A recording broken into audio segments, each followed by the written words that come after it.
So Mishkov's going to be one of the bright up-and-coming stars in this league. Beginning as an 82 overall with high elite potential, this man's going to help Philadelphia completely turn around, and in a matter of a couple of years, this team's going to be competing in the playoffs, and they're hoping to win a couple Stanley Cups. But right now, clearly the Philadelphia Flyers aren't going to be good enough. So there's only one thing we can do here: play out the entire career of Michkov and turn this man into a Stanley Cup champion and the Philadelphia Flyers into a dynasty. So here's how things are going to work. I'm allowed to play in as many games as I want. If I want to play in all 82 games, I can do that, but obviously we're not going to be doing that. Once we get to the postseason, I'm allowed to play one game per round. In the first 3 years of Michkov's career, I'm not going to be allowed to make any free agent signings or any trades. We're going to allow the CPU to handle all that. However, the one thing I am going to be allowed to do is draft. Once Michkov's entry level contract's up, for the next 3 years after that, I'm going to be allowed to make as many free agent signings as I want. I'm also allowed to make 3 trades. And then for the rest of the video, until Michkov drops below 90 overall, I have full reign of the Philadelphia Flyers. I can make as many free agent signings, I can make as many trades, and I can turn this team into a dynasty. But for year number 1, I'm not going to be allowed to do anything, so we're just going to trust the process here, and hopefully the CPU doesn't screw us. So it's time for us to play the entire career of Michkov. We're going to turn this man to a Stanley Cup champion. We're going to build a dynasty with Philadelphia, and we're going to make him one of the best players of all time. So this is the best thing that could have happened for us. The Philadelphia Flyers being one of the worst teams in the entire league, 28th. So that means we're going to be getting a top 5 pick. But on top of that, Michkov, how are you in year number 1? Incredible. 72 points, 28 goals, 44 assists. You're already up to an 87 overall. Bro's going to turn to a 93 overall. I have no question about it. Travis Konecny, not a bad season from you, 65 points. Morgan Frost, you're looking pretty solid as well, picking up 62 points here, 85 overall. This team's showing a lot of great progression right now. And then when it comes to goaltending, Ederson, you did what you could. 23 wins, 4 shouts, a 908 and a 296. We all knew heading into season number 1 here, the Philadelphia Flyers weren't going to be competing. They weren't going to be winning a Stanley Cup. Finishing 28th in the entire league is perfect for what we're building here. The Edmonton Oilers, they're going to be taking home the Stanley Cup, beating the Boston Bruins. Now all we have to do is pray for a miracle that we somehow jump up to the number 1 overall pick. But even if we don't jump to the number 1 overall pick, as long as we don't drop in the draft, I'm going to be perfectly fine. And the Philadelphia Flyers, it looks like they're going to be dropping to 6. I mean, dropping to 6 isn't the worst thing in the world because we are going to get an elite potential player. So I was really wanting to draft Roger McQueen, and unfortunately we're not going to be able to do that. We're going to bring Michael Misa to the team. I mean, that's not a bad selection whatsoever. He's a 73 overall with medium elite potential, but I wanted Roger McQueen because then we would have brought a power forward to the team. I mean, at the end of the day, rocking 2 elite playmakers and Michkov and Michael Misa is not going to be the end of the world. Why is Michkov a playmaker though? I actually have no clue,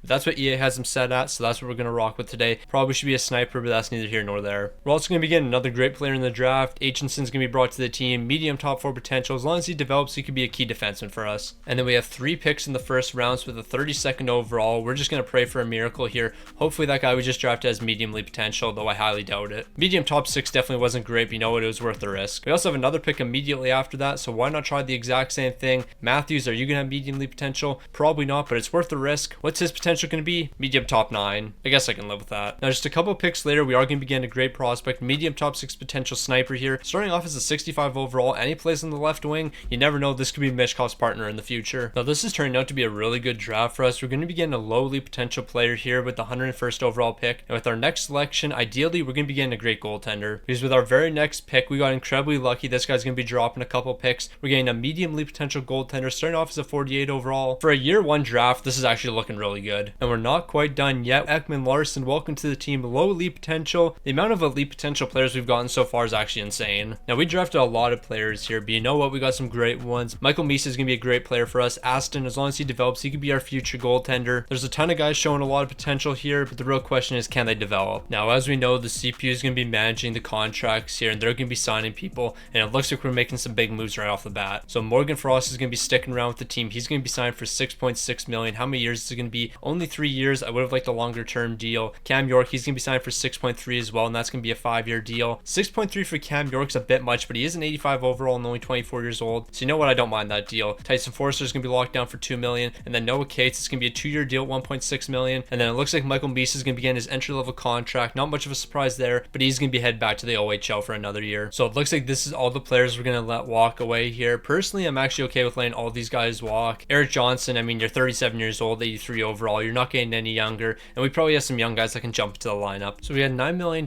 in cap space, and I don't really know how I feel about this deal. Bringing Freddie Anderson onto the team for one season, 87 overall. We're paying him $5 million.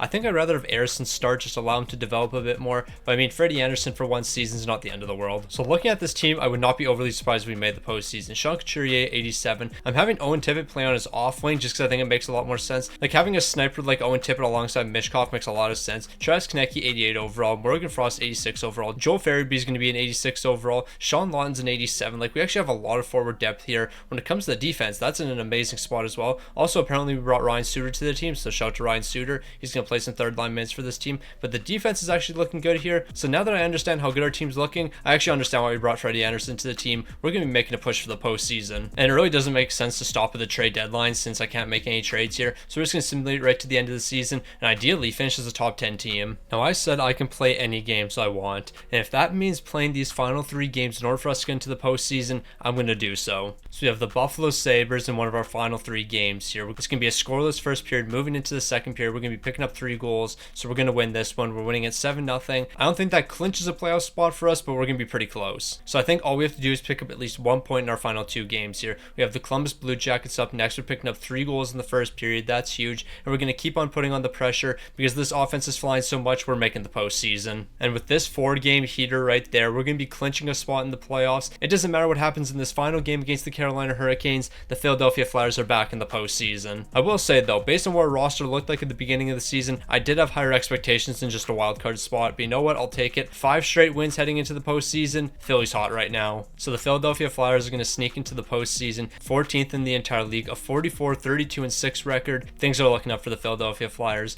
After years of disappointment and people thinking this team was going to start getting worse, they showed up when it mattered. But Michkov only 65 points this season. Okay, I'm not going to lie, the forward core definitely let me down. We had good depth scoring, but we need at least one guy above a point a game. And Freddie Anderson, I think he might have been the big difference maker. 34 wins here, 3 shots, a 914 to 271. We're not making the postseason with Anderson, if I'm being completely honest. Freddie Anderson's just going to make that difference. But things will certainly not be easy for the Philadelphia Flyers in the first round, as we have to take on the New York Rangers. Now, I've learned from my mistakes in the past. If I'm allowed to jump into a game, we're only simulating 3 games at a time here. But you know what? Right now, things are looking good for the Philadelphia Flyers. We've taken 2 of the first 3 games. If we upset the Rangers here in the first round, we got to win game number 4, but we're going to be allowing 7 goals. So game 5 is going to be a big one. I'm okay if we fall to a 3-2 deficit, as long as I'm jumping into game number 6, but I might not have to. Can we close it out here in game number 6, or am I going to have to jump into game number 7? The Philadelphia Flyers are going to be upsetting the New York Rangers here. Philly's doing things I wasn't expecting. So after completing that huge upset, I think people are starting to believe in the Philadelphia Flyers. There's a lot of question marks about this team heading into the postseason, but now that they've silenced the haters, every team better be ready for them, and that includes the New Jersey Devils. So we got the Philadelphia Flyers and New Jersey Devils matching up next. We're going to be taking game number 1 here. I would love a 2-0 series lead, but unfortunately that's not going to be happening. Are we going to be dropping to a 3-1 deficit? Are we going to even this series up? We're falling to a 3-1 deficit. I guess I'm going to have to jump into one of these games. Best case scenario, we win game number 5 here, and then I just jump into game number 6, and then we pray the simulation steps up in game 7. But that's not going to be happening here. We're trailing 1-0 heading into the third period. I'm going to have to jump into this one. So we got the third period to play here, trailing by 1. The Philadelphia Flyers, you know what, they got a lot of offensive firepower here, and we're going to try to utilize that. So here we go, a bit of a 3-on-2. We're going to sauce it over to Morgan Frost. Morgan Frost over to Farabee. That was a great play right there, but now we got to get back on defense. So the fact that we were, okay, that was offside. How was that man so far? How was Nico Hischier that far into the zone? There is no way he wasn't offside there. No, I'm not going to lie. That is just so unfortunate. Nico Hischier times that absolutely perfect, crash in the net, and nobody picks him up whatsoever. He's going to be wide open here. Freddie Anderson, you shouldn't have went for the poke check, buddy. Just play the shooter. Don't try to play the puck here. That was a bad decision from him. But you know what? Nico Hischier is going to be picking up a big-time goal. That was just a tough spot for us. The boys were in a bad position, but we're going to be bouncing back from that. The coach is upset, but I don't really care if the coach is upset. We're going to respond. So here we go. Tyson Forster. Can he pull off a big play here? He's got it over. We're driving towards the front of the net. What a big time goal right there. That one's going to be keeping us in this game. We're now only trailing by 1. Shout out to Ryan. What a massive goal right there. He's going to be putting us into a 1-goal game, weaving throughout the defense. So look at that move right there. He found the back of the net, and that's a big time goal. So we got a big time goal just a couple minutes later. We got 9 minutes left in this game. That's enough time for another goal. But we also have to play some great defense here. Look at Ryan flying into the zone. Let's throw it towards the front of the net here, but nobody was there. But look at Travis Sanheim picking that puck off, and now we got Morgan Frost turning on the Jets here. Nobody's going to be catching up to him. He's going to the backhand, and he's going to be beating Jacob Markstrom here. Morgan Frost, I did not realize you had wheels like that. Absolutely flying down the wing. And you know what? You faked out Markstrom, went right to the backhand. He wasn't ready for that one. Look at those wheels from Morgan Frost. All-star difficulty, by the way. I'm not playing on Superstar. Like, I'm just not doing that. All-star difficulty. Morgan Frost making big-time plays here. Might play on Superstar difficulty in the future, but for now, we're sticking to All-Star. But what a big-time goal from Morgan Frost. We've evened this game up at 2. So we're going to finish the third period off here without giving up a goal. But Michkov, let's see what you can do here. Can you wheel through absolutely everyone and get a shot on net? You know what? You had a great opportunity, but you weren't able to get the shot off. So Owen Tippett's cooking in overtime here. We're going to send it back to one of our defensemen. Sanheim with a big-time shot. He timed that perfectly, but he's not going to be able to capitalize. Here goes Michkov throwing it towards the front of the net. Sean Couturier, a great chance, but he can't capitalize on that one. Now, it's been a very quiet overtime so far. Each team's gotten some great opportunities, but no team's been able to capitalize. Nemec's going to get a big-time shot off there, but he's going to have that shot blocked. And Morgan Frost, he's looking to pick something off here. You know what? We might be okay. Morgan Frost has got a bit of speed. Can he get by Nemec? Yes, he can. Driving towards the front of the net, and he's going to be beating Jacob Markstrom for the second time in this game.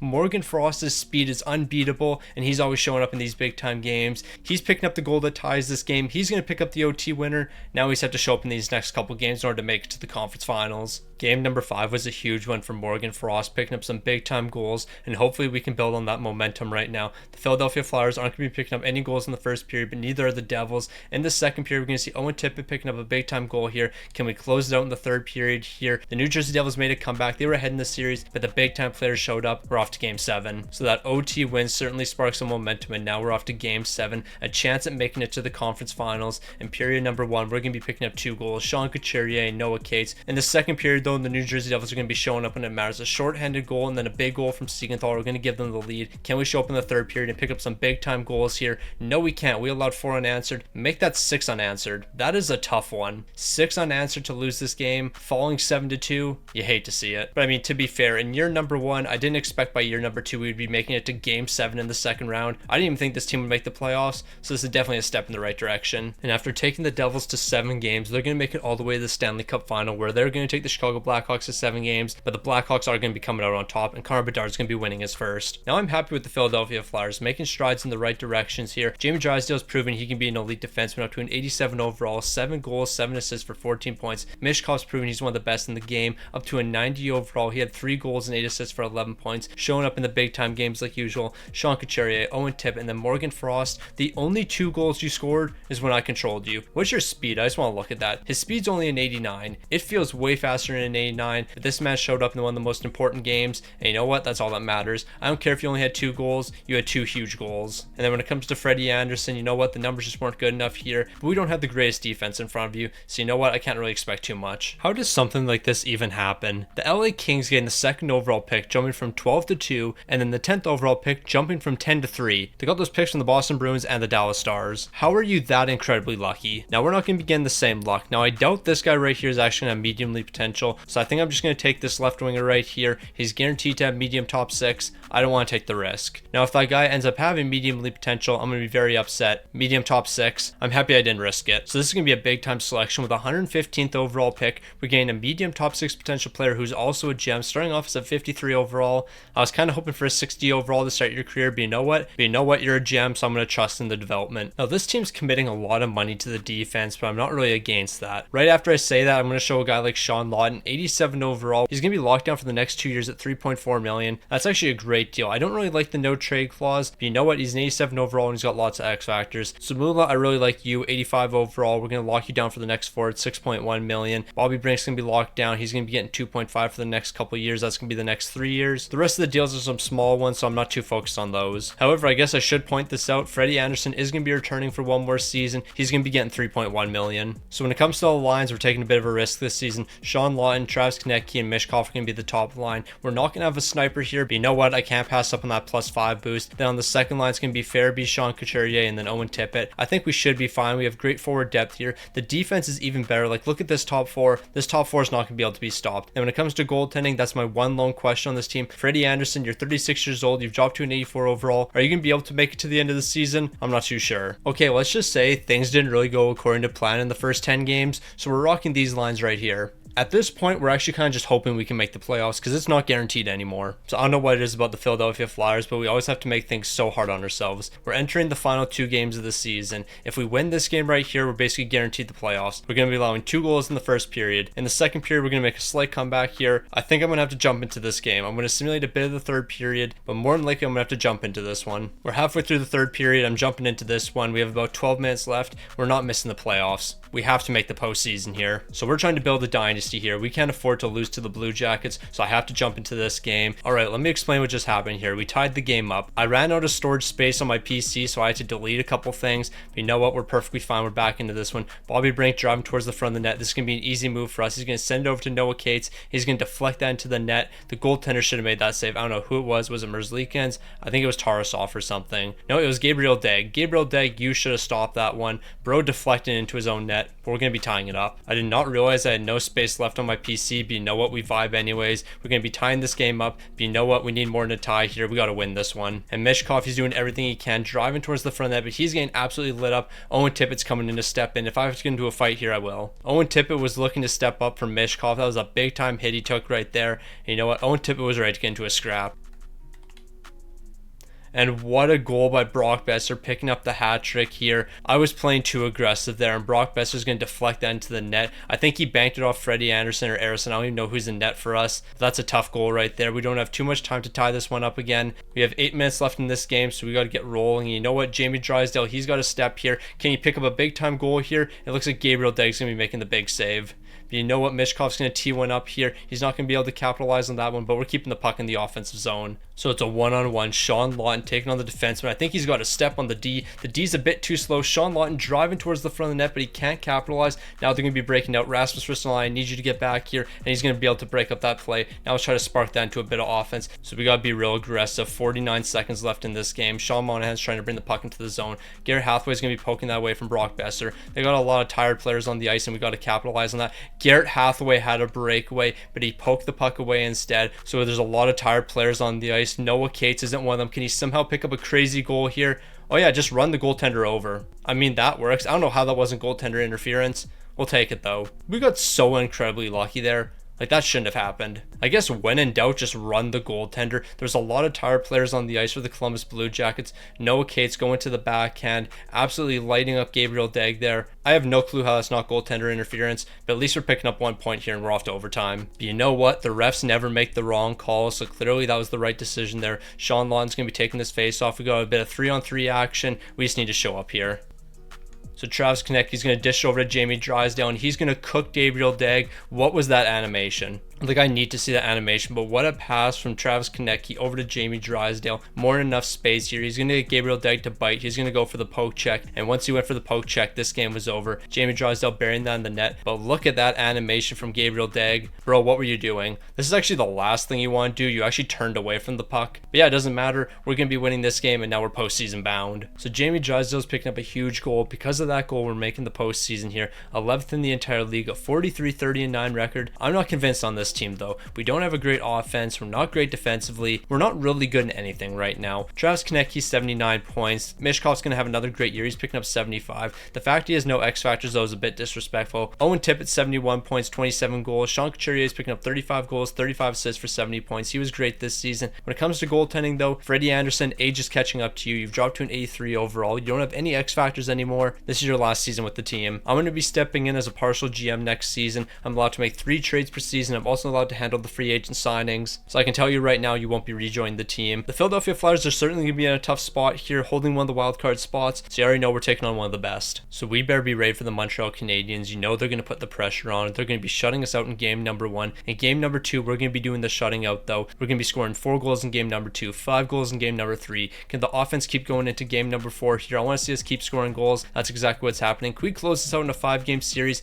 upsetting the Montreal Canadiens? That would be huge for us. And that's exactly what's going to be happening. A massive overtime winner, and we're off to the second round once again. So with that amazing upset over the Montreal Canadiens, the Philadelphia Flyers are going to be moving on to the second round for the second year in a row. But instead of taking on the New Jersey Devils, we're going to have to take on the Tampa Bay Lightning. So we all know the Tampa Bay Lightning are going to have a great team here. But you know what? The Philadelphia Flyers are certainly competing. After dropping game number 1, we've won 2 in a row. Can we make it 3 in a row here? Unfortunately not. We're going to be dropping game number 4. As long as we don't drop game number 5, we're going to be in a great spot. So please don't drop game 5. That's a massive win from the Philadelphia Flyers. Can we close it out in game 6 here? We got game 7 coming up here, and I'm not afraid to jump into this game. Like, if I have to jump into game 7 in order to get Philly to the conference finals, I'm going to do so. We're exchanging goals in the first period. Moving on to the second period, we're going to be trailing in this one. Hunt and Kucherov both going to be picking up goals. Farabee's picking up a power play goal, but it's not going to be enough. Game 7's on the line here, so I got to jump into it. So Tampa Bay has a lot of great players. Braden Point, Nikita Kucherov, Vasilevsky, and Jake Getz are all still here, so we know they're going to be competing. But I think as long as we can shut down that first line, we'll be in a good spot. So plays like that are definitely putting the boys in a good spot here. But you know what? I want to set up Michkov. I want to see that man pick up a goal here. And you know what? I don't know if that's going to be possible. And never mind. Yes, it is. Because Michkov right here is going to tee this one up into the back of the net. These one-timers are way too overpowered. Like, it's actually ridiculous. And it's kind of funny because in the trailer, I predicted this. I said one-timers are going to be way too powerful. And what happens? One-timers are way too powerful. Look at Michkov just tee this one up. Vasilevsky didn't stand a chance. I don't even know what happened there. Obviously, that's getting called back. There's literally a Tampa Bay player sitting on our goaltender. Bro could have got up a long time ago, but I guess he decided not to. Hagel, I don't know what you're doing there, but you're just not getting up. But then again, we did knock him into our goaltender. We're getting lucky there. Now, the last 4 minutes have been all Tampa Bay, but you know what? Mishkov's cooking something up here. He's going to send it back to Zamula, but he's not going to be able to connect on that one. I mean, technically he did connect, but the shot was blocked. Now let's see what Owen Tippett can do. He's going to try to go short side. That's not going to work out. Let's send it back to the defense. Time another one up here. You know what? I'm able to time these one-timers so easily. We're going to utilize that. So Morgan Frost, I know you got speed, and we're going to utilize that. We're going to drop it back to Ristolainen of all players. Rasmus Ristolainen picking up a big-time goal in Game 7. Never would have expected that. Why was he up there with the forwards? I couldn't tell you. But Rasmus Ristolainen, a big-time goal. Never would have expected that. Look at him just tee this up into the back of the net. An easy goal for him, and now we've got the lead. So we got 12.4 seconds left. Bobby Brink's taking the face off. We just need to tie this man up here. He's not going to be able to do that. And because he can't tie the man up, Connor Sheary's going to be burying a goal here.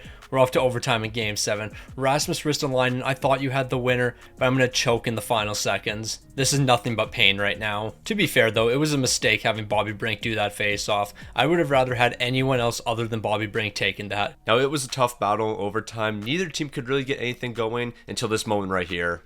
So it's been a very quiet overtime. Each team's had a few opportunities, and we might be able to capitalize on this last one. How did we score that? Travis Konecny scored that. I thought we deflected that off Vasilevsky. Travis Konecny crashed the net and scored that. How did he do that? We're off to the conference finals. Hold on, I need to watch that again. So Joel Farabee's got the puck here. I just decided, you know what? I'm going to try to make this pass. The odds of me making this pass incredibly low. I'm talking like 1%. We're in a terrible spot. Victor Hedman's right here. So we're just going to throw it towards the net. Travis Konecny's going to straight up dive for the puck here. It somehow goes under Vasilevsky's pad, and Travis Konecny's going to be right there, and he's going to bury this. That's the overtime winner. Travis Konecny putting it all on the line here, diving for that puck. He knows Victor Hedman's going to be able to pick it up. But you know what? He's going to put his body on the line here, deflects it into the back of the net, and that's our Game 7 overtime winner. That might be one of the wildest OT winners I've ever seen. So it looks like the boys are going to get a chance at revenge, but this time on a bigger stage. We're taking on the New Jersey Devils once again here, but this time it's going to be in the conference finals. In big situations like this, you need the big-time players to step up. Michkov did that in the last game. Rasmus Ristolainen did that, and Travis Konecny did that. I need all three of these guys to step up once again. Now, we do have to remember the Philadelphia Flyers were a wild card team, so the fact that we've made to the conference finals is actually a surprise. Now, we are winning game number 3, but we are down 2-1 in the series, so we have to win game number 4 here. That's exactly what we're doing. Do the Philadelphia Flyers just have a lot of momentum right now? Yes, they do. Can we close out in game number 6? I don't want to go to another game 7, but that's what we have to do. So the Philadelphia Flyers are off to another game 7 here. We're taking on the New Jersey Devils. In the first period, we're going to exchange goals. In the the second period. Owen Tippett's going to pick up a massive one. We're off to the third period, and I might not even have to jump into this one. And it doesn't look like I'm going to have to. Owen Tippett, another huge goal here. Joel Farabee, a big goal. We got this game in the bag. Okay, maybe we didn't. I might have got way too ahead of myself. Nemec picked up a goal. Jesper Bratt picked up a goal. But we're in the Stanley Cup final now. In just Michkov's third season, at the end of his entry-level contract, a team that the CPU built, I do want to point that out. The CPU built this team. We've made it to the Stanley Cup final, and now we have the Winnipeg Jets to take on. And the biggest stage possible is this team going to be able to show up. We won game number 1, but we dropped games 2 and 3. Game 4 is going to be a big one. Don't fall to a 3-1 deficit. That's exactly what's happening. There's a lot of big performers on the Philadelphia Flyers, but out of all these guys, Michkov has to step up when it matters most. We're picking up a goal in the first period here. In the second period, though, Winnipeg's going to pick up a goal. I'm just going to slowly simulate this one.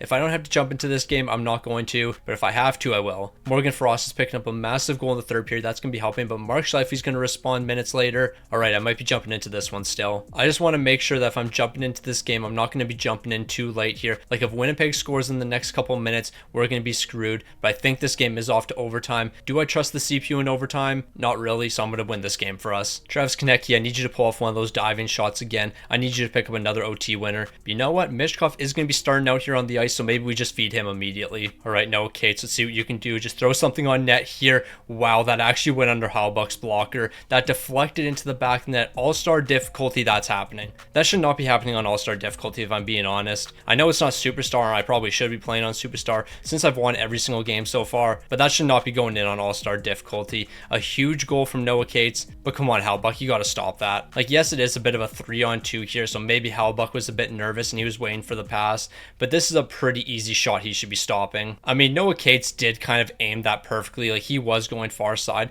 but then again, Bro was going to miss the net. Like, there's no doubt in my mind this shot's going wide of the net here, but Connor Halbuck, he's going to deflect that into his own net, and that's going to be the OT winner. So we've had 2 greasy overtime winners. Can the momentum continue into game number 6? We're about to find out. The Philadelphia Flyers won a huge game there, and is it going to continue? Cam York's going to be picking up a goal in the first period. In the second, Mantha's going to be responding, so the third period is going to decide this game. Do we force game 7, or are the Winnipeg Jets going to be Stanley Cup champions? We're forcing game 7. Shout out Owen Tippett and shout out Michkov, the big time players. So we might have been down 3-1 this series, but none of that matters. It's one game. Game 7, can we show up when it matters? Sean Couturier picked up a goal in the first period. Kyle Connor's going to respond in the second. Michkov, I need you to pick up a goal here. I need a big time player to make a big time play, and that's exactly what's happening. He picked up a power play goal. Then Owen Tippett's going to pick up a goal. Riley Smith's going to pick up a goal next. We built on the momentum, a 3-1 series comeback, and Michkov's taking home a Stanley Cup in his 3rd season in the league. That's the first of many. So the Philadelphia Flyers are Stanley Cup champions. Michkov's going to lead the way. 8 goals, 19 assists, 27 points. The hero of this team.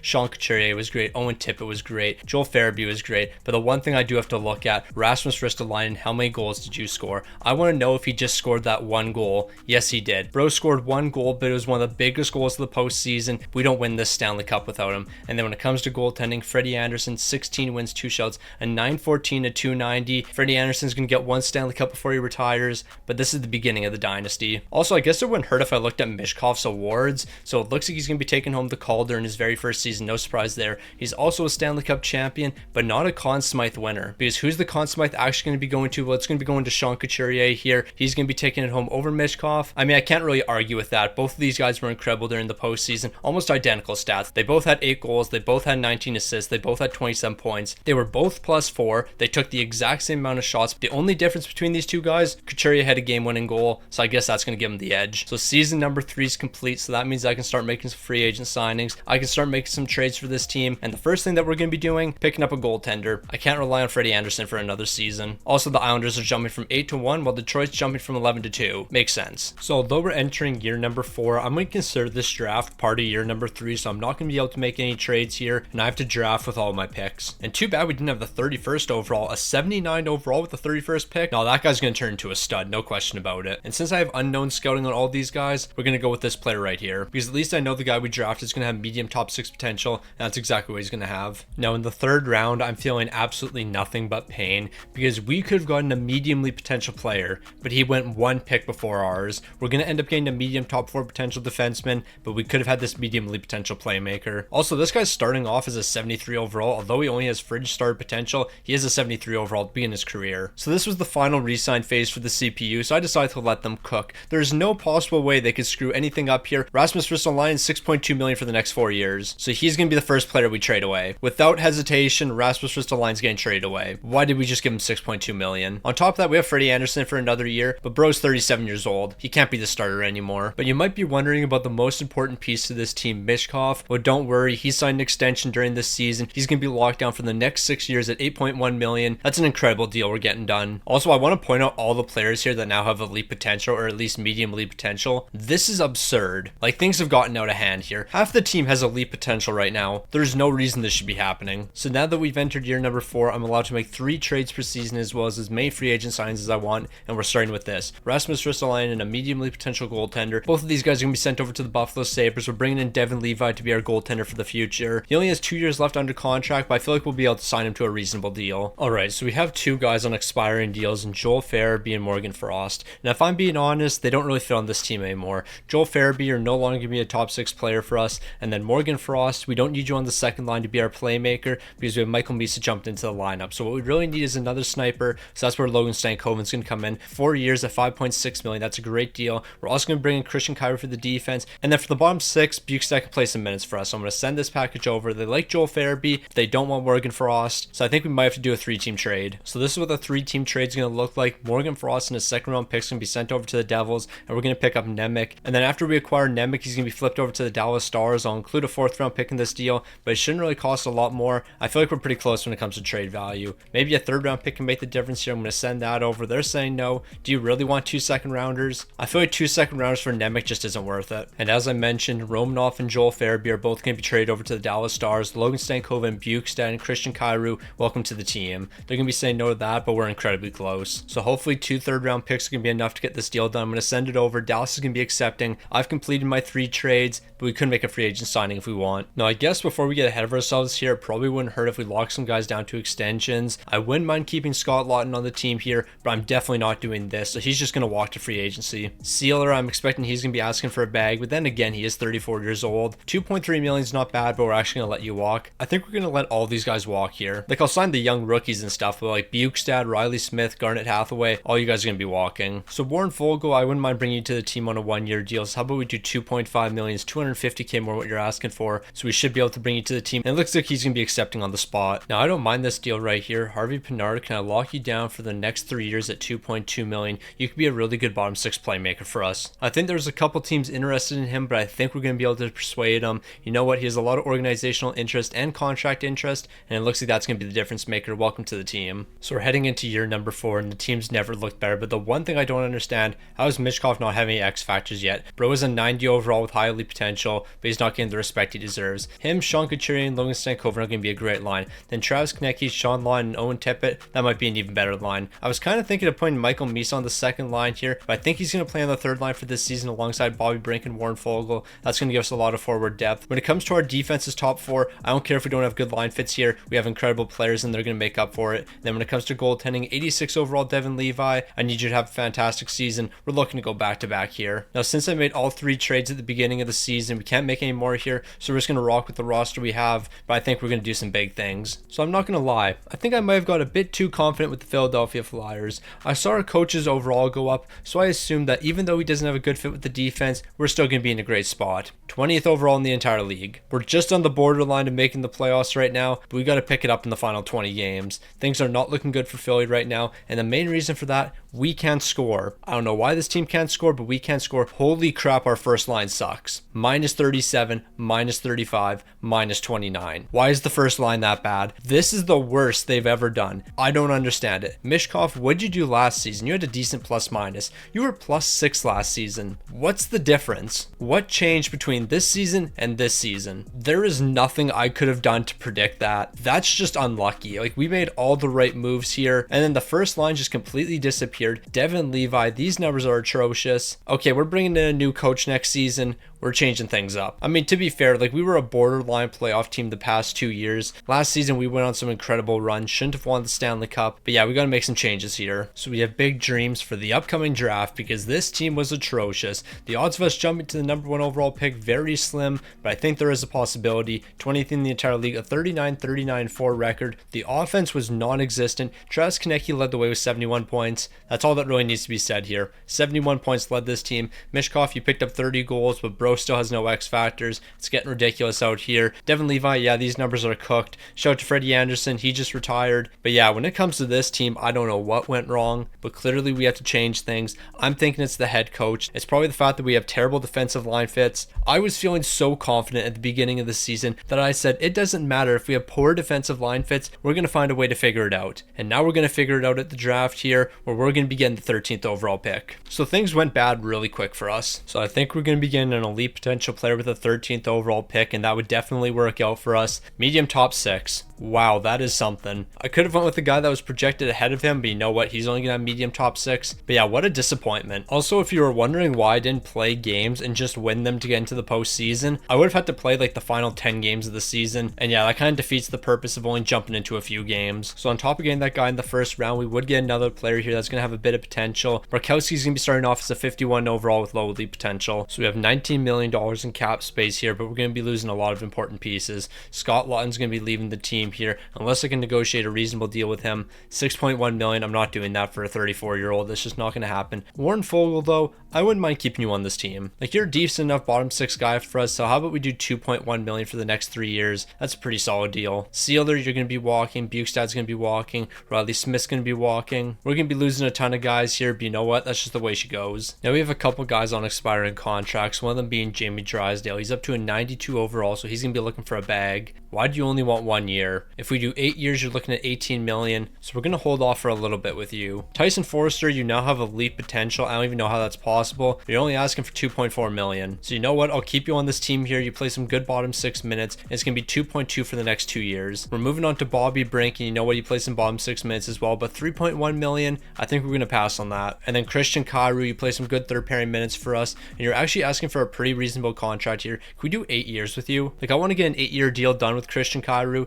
so we're going to do a bit of a negotiation. Like, if you're willing to do 8 years at 2.8 million, we can definitely do that. That's what his salary expectation is, so we should be able to get this deal done if I offer it to him. And then Devin Levi, you're the big question mark for this team. What are you going to be looking for? 4.2 million, we can do that. But how about we do a 4-year deal and make like 5.2 or something? I'll do 5.2 million for the next 4 years. I think that's pretty fair for you. And then Arison, you're going to be our backup this season. I think we can re-sign you for pretty cheap here. We'll make that a 2-year deal at 1.4 million. But really, when it comes to making free agent signs here, there's not too much for us to do. Even when it comes to making trades, there's not too many guys we can actually trade away. Because like when we look at our top forwards, obviously Michkov's not getting traded here. Travis Konecny has a no move clause. Sean Couturier has a no move clause. Owen Tippett, he's a good young sniper, 89 overall, so I don't want to get rid of him. And I don't really want to get rid of Logan Stankoven. So when it comes to making our top 6 even better here, we kind of have to ride out these contracts. Travis Konecny has 5 more years at 8.7. Oh boy, that's going to be a tough deal. I mean, he is a 90 overall and he performed pretty well last season. Sean Couturier, you're the big question mark. 35 years old, you got 2 years left. Please don't regress a ton. Now, not getting Slafkovsky actually might work out for the team because instead we're going to try to get Porter Martone from the St. Louis Blues. 86 overall, good young player. He would help us a lot here. He's bringing that power forward presence we were looking from Slafkovsky, but instead he's going to bring it to the team. That package isn't going to be enough there, but you know what? A future 3rd round pick might be. A 2030 3rd round pick still won't be enough, but you know why? It's because they want the lucrative 7th round pick. So a lucrative 7th round pick for 2029, but maybe I don't give up this season's 1st round pick. Let's change things up a little bit, and instead of doing our 1st round pick for this season, I'll do it for 2030 and then a 2nd rounder for 2029. In case something really stupid happens and we're bad again, at least we have this season's 1st round pick. And then right after acquiring Porter Martone, let's try to lock him down to a long-term deal here. If we do 8 years, he's looking for 6.8 million. I'm actually willing to do that. So Porter Martone, we went through a quick negotiation and you're fine with 6.4 for the next 7 years. So that's what we're going to be doing. Porter Martone's going to be rejecting that last offer, and now because of that, we're going to have to pay him a bit more here. It's going to be 7.5 for the next 5 years. But you know what? If he turns out to be a top 6 player, it's going to be worth it. On top of that, Christian Kairu also rejected his last offer. Now he's looking for more money. How about we do 2.9 for the next 3? Actually, we can get a lot lower than that. How about 2.5? We could probably do 2.5 for the next 3. So here's 2.5 for the next 3. And I think he's going to be accepting that one. So I don't know what's going to happen first. The Philadelphia Flyers not finishing in a wild card spot, or Michkov getting an X factor. He is a 90 overall. Why is he not developing X factors? Why is Porter Martone not getting X factors? It doesn't make any sense here. When it comes to our defense, this makes no sense either. 390 overalls and then 89 overall Zamula. The progression in this game is absolutely broken.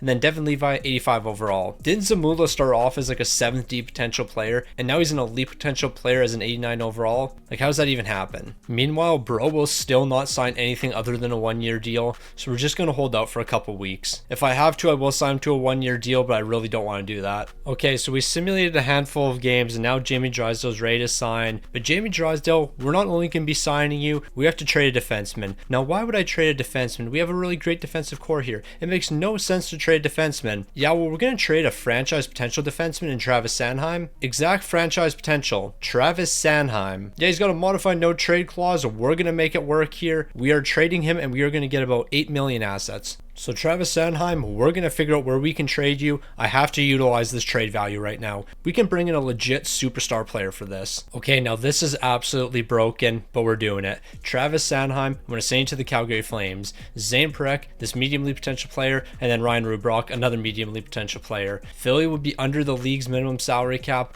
Give me a bad contract and we'll make this work. This is ridiculous right here. There's no reason this deal should be happening, but it is happening, and we're going to celebrate that. So we're going to have to take on Tolvanen's contract to make it work here. But you know what? I'm perfectly fine with taking on Tolvanen's contract. Bro's an 85 overall. He's going to play some bottom 6 minutes, but we are going to have to give up some draft picks in this deal, but I'm okay with that. So here's a 2nd round pick for 2030. Is that going to be the difference? Wow, this is stupid. Travis Sanheim is getting us all these assets. Travis Sanheim, a 2nd and a 7th. Zane Parekh, medium league potential player, another medium league potential player, and Tolvanen. This game is broken. I can't believe we're getting this done, but you know what? We're going to celebrate it. 2 7th round picks. Do you want a 6th rounder as well? I don't care. This is one of the biggest trades we've ever seen, and it's involving Travis Sanheim.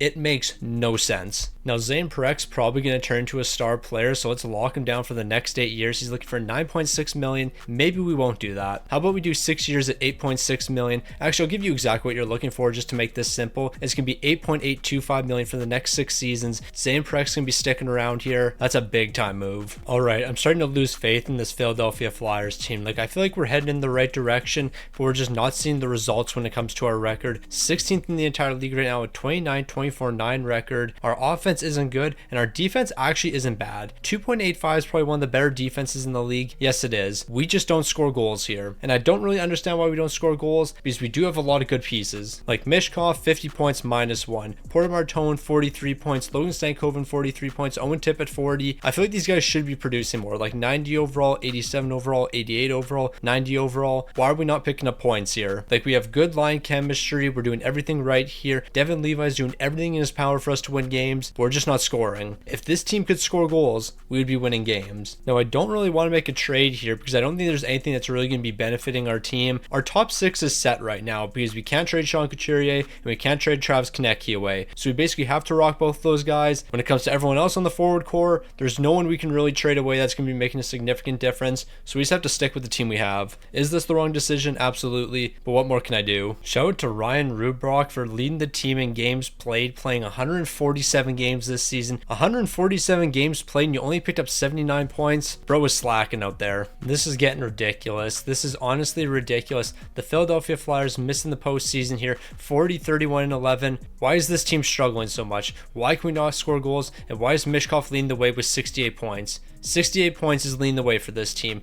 We have great forward depth. The forward depth is amazing here. We don't score goals. I don't know what's wrong with this team. I don't know why we don't score. Devin Levi, you're one of the best goaltenders in the league. We didn't score goals this season. And because of all that, we're missing the postseason. Another disappointing one for the Philadelphia Flyers. I do want to point something out really funny. In the 3 seasons that the CPU managed this team, they made the postseason in 2 of them and they won 1 Stanley Cup. In my 2 seasons so far, we got the 13th overall pick and we don't even own our 1st round pick for this upcoming season. So yeah, this is tough. This is real tough. And watch the Philadelphia Flyers pick jump to number 1. I see it all happening right now. Never mind, I didn't trade my first round pick for this season. I traded it for next season. In the event we sucked again, we have the 15th overall pick. High IQ moves from Stick on the Ice. They were so high IQ, I completely forgot I made them. So with the 15th overall pick we held on to, we're going to be getting a medium top 6 potential sniper. At least this sniper's not going to be going elsewhere. Now it turns out that guy we selected in the first round is actually not going to be the best player we're getting, because we're going to be getting a mediumly potential goaltender with 111th overall. So we have $7.8 million, and who do I want to bring back? Do I really want to bring back Bobby Brink here? I'm not too focused on bringing Bobby Brink back here, especially for $4.2 million. Tolvanen, I didn't plan on bringing you back. I literally just brought you here just to make the contracts work. For the right price though, I wouldn't mind bringing you back, but you don't really fit on the bottom 6, so we're not going to worry about you. And then all these young players with a bit of value, we're going to sign them. So things are going to start getting a bit difficult for us. Cam York, can I actually afford to keep you on this team? 11.2 million. I'm not really too sure if I can do that. Zamula, where are you going to be looking for? You're going to be looking for a bag as well. 7.4 million. All right, I'll keep you on the team. We'll do a 6-year deal at $6.95 million.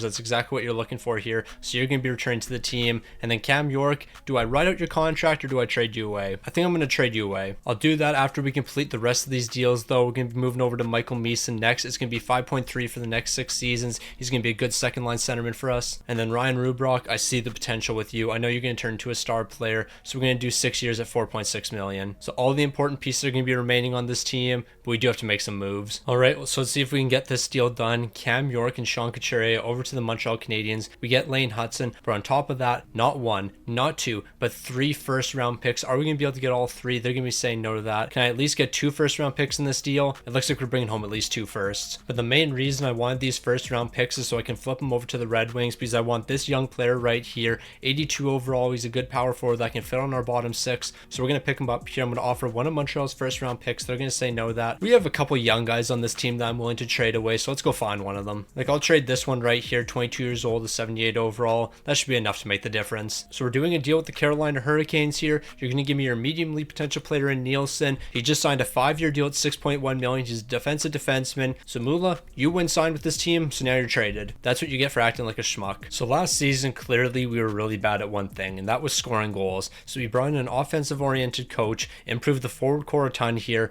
We're going to be able to score goals. Keeping pucks out of the net, we might struggle a bit, but you know what? We got a great defensive core here. Lane Hudson, this is going to be your only season with the team, because bro, how do you have that bad of a line fit? Like, it's actually impressive that your line fit's so poor. And when it comes to Devin Levi, he's up to an 87 overall. I need you to prove that you can still be that guy for us, even though we're running a different scheme this season. Like, last season you were great and all, but you know what? The team couldn't score in front of you. We're going to be able to score this season. Now the real question is the defense going to hold up? No, I don't think we're going to make any trades here, but we do have to celebrate this one thing. The Philadelphia Flyers, how are we 10th in the entire league with a 35-25 record? I was about to get really gassed about this team, but we're 10th in the entire league. Okay, I'm not happy with that. I'm not happy with 10th in the entire league. Owen Tippett, you're leading the team, but you're -5. How does that happen? Michael Meeson, you're -5. Port Martone, you're -3. The boys are letting me down once again here. Why does it not surprise me? Devin Levi, you've been pretty good. Arison, you've been bad as our backup though. Yeah, we need a new backup heading into next season. Now I do believe we actually are allowed to make one more trade here, so we might be making one. So I can't handle Lane Hudson's poor line fit anymore. He's off to the Nashville Predators. We're bringing in Matthew Schaefer. He's only under contract for 1 more year here, but we'll find a way to bring him back. I'm going to be giving up Hudson a first round pick now because they don't want the second. So I'll give up our first round pick for 2031. Honestly, that's not the end of the world here, especially since we're going to be a great team. But giving up more than this, I don't know how I feel about that. Here's a 3rd round pick as well. Hopefully that's going to make the difference. They want that lucrative 7th rounder. So I'll give you a lucrative 7th round pick for 2031 here, and that's going to be enough to bring Matvei Michkov to the team. Michkov, you haven't made the playoffs the past 2 seasons. That changes this season though. We're getting you a Stanley Cup. We're going on a deep run. Now I'm not happy with the Philadelphia Flyers, but I guess I'll take the postseason. We got to be better than 10th in the entire league though. A 46-29-7 record is just not cutting it here. We're supposed to be building a dynasty for Michkov, and he's not even leading the team in points. Owen Tippett is. He's picking up 35 goals, 47 assists. Michkov only 66 points. What happened to the great years we used to see from you? Like, I don't know what happened once I started taking over this team, but things have just not gone our way here. Michkov, I ruined your career. I was supposed to build a dynasty around you, and it has just not happened here. I don't know what changed, but somehow your rookie campaign was one of the best seasons you've ever had. I mean, maybe it's because we have a lot more forward depth here and we have 3 lines that we can actually run, but the team just hasn't stepped up in the big time moments. You know what? I'm not too happy with that. Devin Levi, 31 wins, 1 shot, a 916 to 265. We would have a much better record if Arison can make a stop from time to time. Like, heading into the postseason, I believe we're one of the best teams, because if you take half of Arison's losses away and make those wins because Devin Levi starts those games, then we're probably a top 5 team. But Arison could just not win a game to save his life. But you know what? The regular season doesn't mean anything anymore. Arison's probably not going to get any minutes here. Devin Levi's running the show here, and Michkov, although he had a bad regular season, he's going to prove why he's an elite talent in the league. So the last time we were in the postseason, we were a wild card team, but this team still found a way to come out on top. Now we're hoping the exact same thing. Okay, can we simulate game number 1? I know the simulation's slow in the postseason, but why is it taking that long? That's ridiculous. If we lose these first 3 games, I'm simulating game 4, but we don't have to worry about that because we're going to clutch up in game number 3. And can we show up in game number 4, we have to get back-to-back wins here. The Philadelphia Flyers are rolling. Let's make it 3 straight wins and then move into game 6 and close the series out. Okay, the simulation's ridiculously slow. I don't know why it's so much slower than NHL 24, but it is. Close it out in game number 6 here. Okay, the Philadelphia Flyers might be rolling. Now, the New Jersey Devils are certainly becoming one of our biggest rivals. The last 3 times the Philadelphia Flyers have been in the postseason, we've had to take on the New Jersey Devils. We lost them the first time, but we responded in our second matchup. Now we got to win again. So Philly's won 4 games in a row. Can we make it 5? Of course we can't. We're going to be losing in overtime in game number 1. Moving on to game number 2. We're going to be winning that one. Then we're dropping game number 3. So what's going to happen in game number 4 here? Let's not fall to a 3-1 deficit because I don't really want to jump into game number 5. I want to jump into game 7 if anything, because if I'm jumping into game 7, I can win that game for us, but I might have to jump into game number 6 here. The only reason I didn't want to jump into game 6 is I can win this game for us, and then the simulation can absolutely blow it heading into game 7. So here we go. The Philadelphia Flyers, I need you guys to show up big time here. Owen Tippett's picking up a big goal. Michkov's picking up an even bigger goal, but Nemec is going to be responding here. We'll slowly simulate the third period. So as long as the Philadelphia Flyers can close it out here, we're going to be all right, and that's exactly what's happening. After that Jamie Drysdale goal, I knew we were set, so we're off to game 7. So here we go, game 7. The Philadelphia Flyers taking on the New Jersey Devils. The Devils are going to be picking up 2 straight goals, but Owen Tippett's going to respond. Michkov, I need a big game from you. We're going to be picking 1 goal up in the second period, but that's not going to be enough. I'm playing the third period for the boys. Actually, hold on. Maybe I won't play the third period just yet. Let's simulate a bit of the third, because for all we know, I'm not going to have to jump into this one, and Michael Misa's immediately picking up a massive goal. Good thing I trusted the simulation. Michael Misa, another big-time goal here. Is he going to pick up a hat trick? It doesn't matter. We got this game. 3 big-time goals from the second line. We're off to the conference finals. So during the regular season, the second line struggled a lot for us, but now they're stepping up in the most important games. We've made to the conference finals where we get to take on the Boston Bruins. We got to take it 1 game at a time here, but we are 4 wins away from the Stanley Cup final. So the Philadelphia Flyers have showed up in the big games here. Are we going to do that once again here? We're going to be taking games 2 and games 3. Unfortunately, we're going to be dropping game number 4 here, so it's a best of 3 moving on. Game 5 is going to be a massive one. The Philadelphia Flyers are showing up when it matters most here. Are we back in the Stanley Cup final? Not quite yet. So we all know what's on the line here. 1 win puts us in the Stanley Cup final. Mike and Misa is showing up once again here. We're going to be exchanging goals in the second period, so we have the third period to decide this one, and this team's always showed up in the third period so far. But maybe that's not going to be happening. Morgan Geeky's picking up a massive goal, and we got ourselves a tie game. So we're entering the halfway point of the third period, but then Warren Foegele shows up. That's a huge goal for us. We're entering the final couple minutes of this one. As long as we can hold on, we're going to be making it to the Stanley Cup final, and it looks like that's going to be happening. The final minute of this game, we're going to be taking it because Michkov's going to bury the empty netter. Michkov picking up the biggest goal of the game. I don't care if it was just an empty net goal. That's the biggest one of the game. So I haven't had to jump into a single game yet, and honestly, if I don't have to jump into any games, I'm perfectly fine with that. Let the simulation do all the work for us. We're in the Stanley Cup final. The Dallas Stars are the last team we have to beat here. Philadelphia, you know what it's going to take. So let's just take it 1 game at a time. We're taking on the Dallas Stars. I don't know what happened in game number 1. We shut the Dallas Stars out. Game 3 is huge. Is this series going to be tied up, or are we going to have a 3-1 series lead? It's going to be all tied up. A best of 3 moving on here. We're not dropping 3 straight games. Can we close it out in game number 6 and be Stanley Cup champions? We need game 7 once again. Why would we not need game 7? We've gone to 3 straight game 7s, and we've come out on top in every single one so far, and I'm looking for that to happen once again. Jamie Drysdale, a big time goal here in the second period. We're in a bit of trouble. The Dallas Stars scoring 3 unanswered goals before Barkley would respond for us. I gotta jump into this one. I gotta make sure we can win this game. Michkov's legacy is on the line. So far, he hasn't done too much in this game.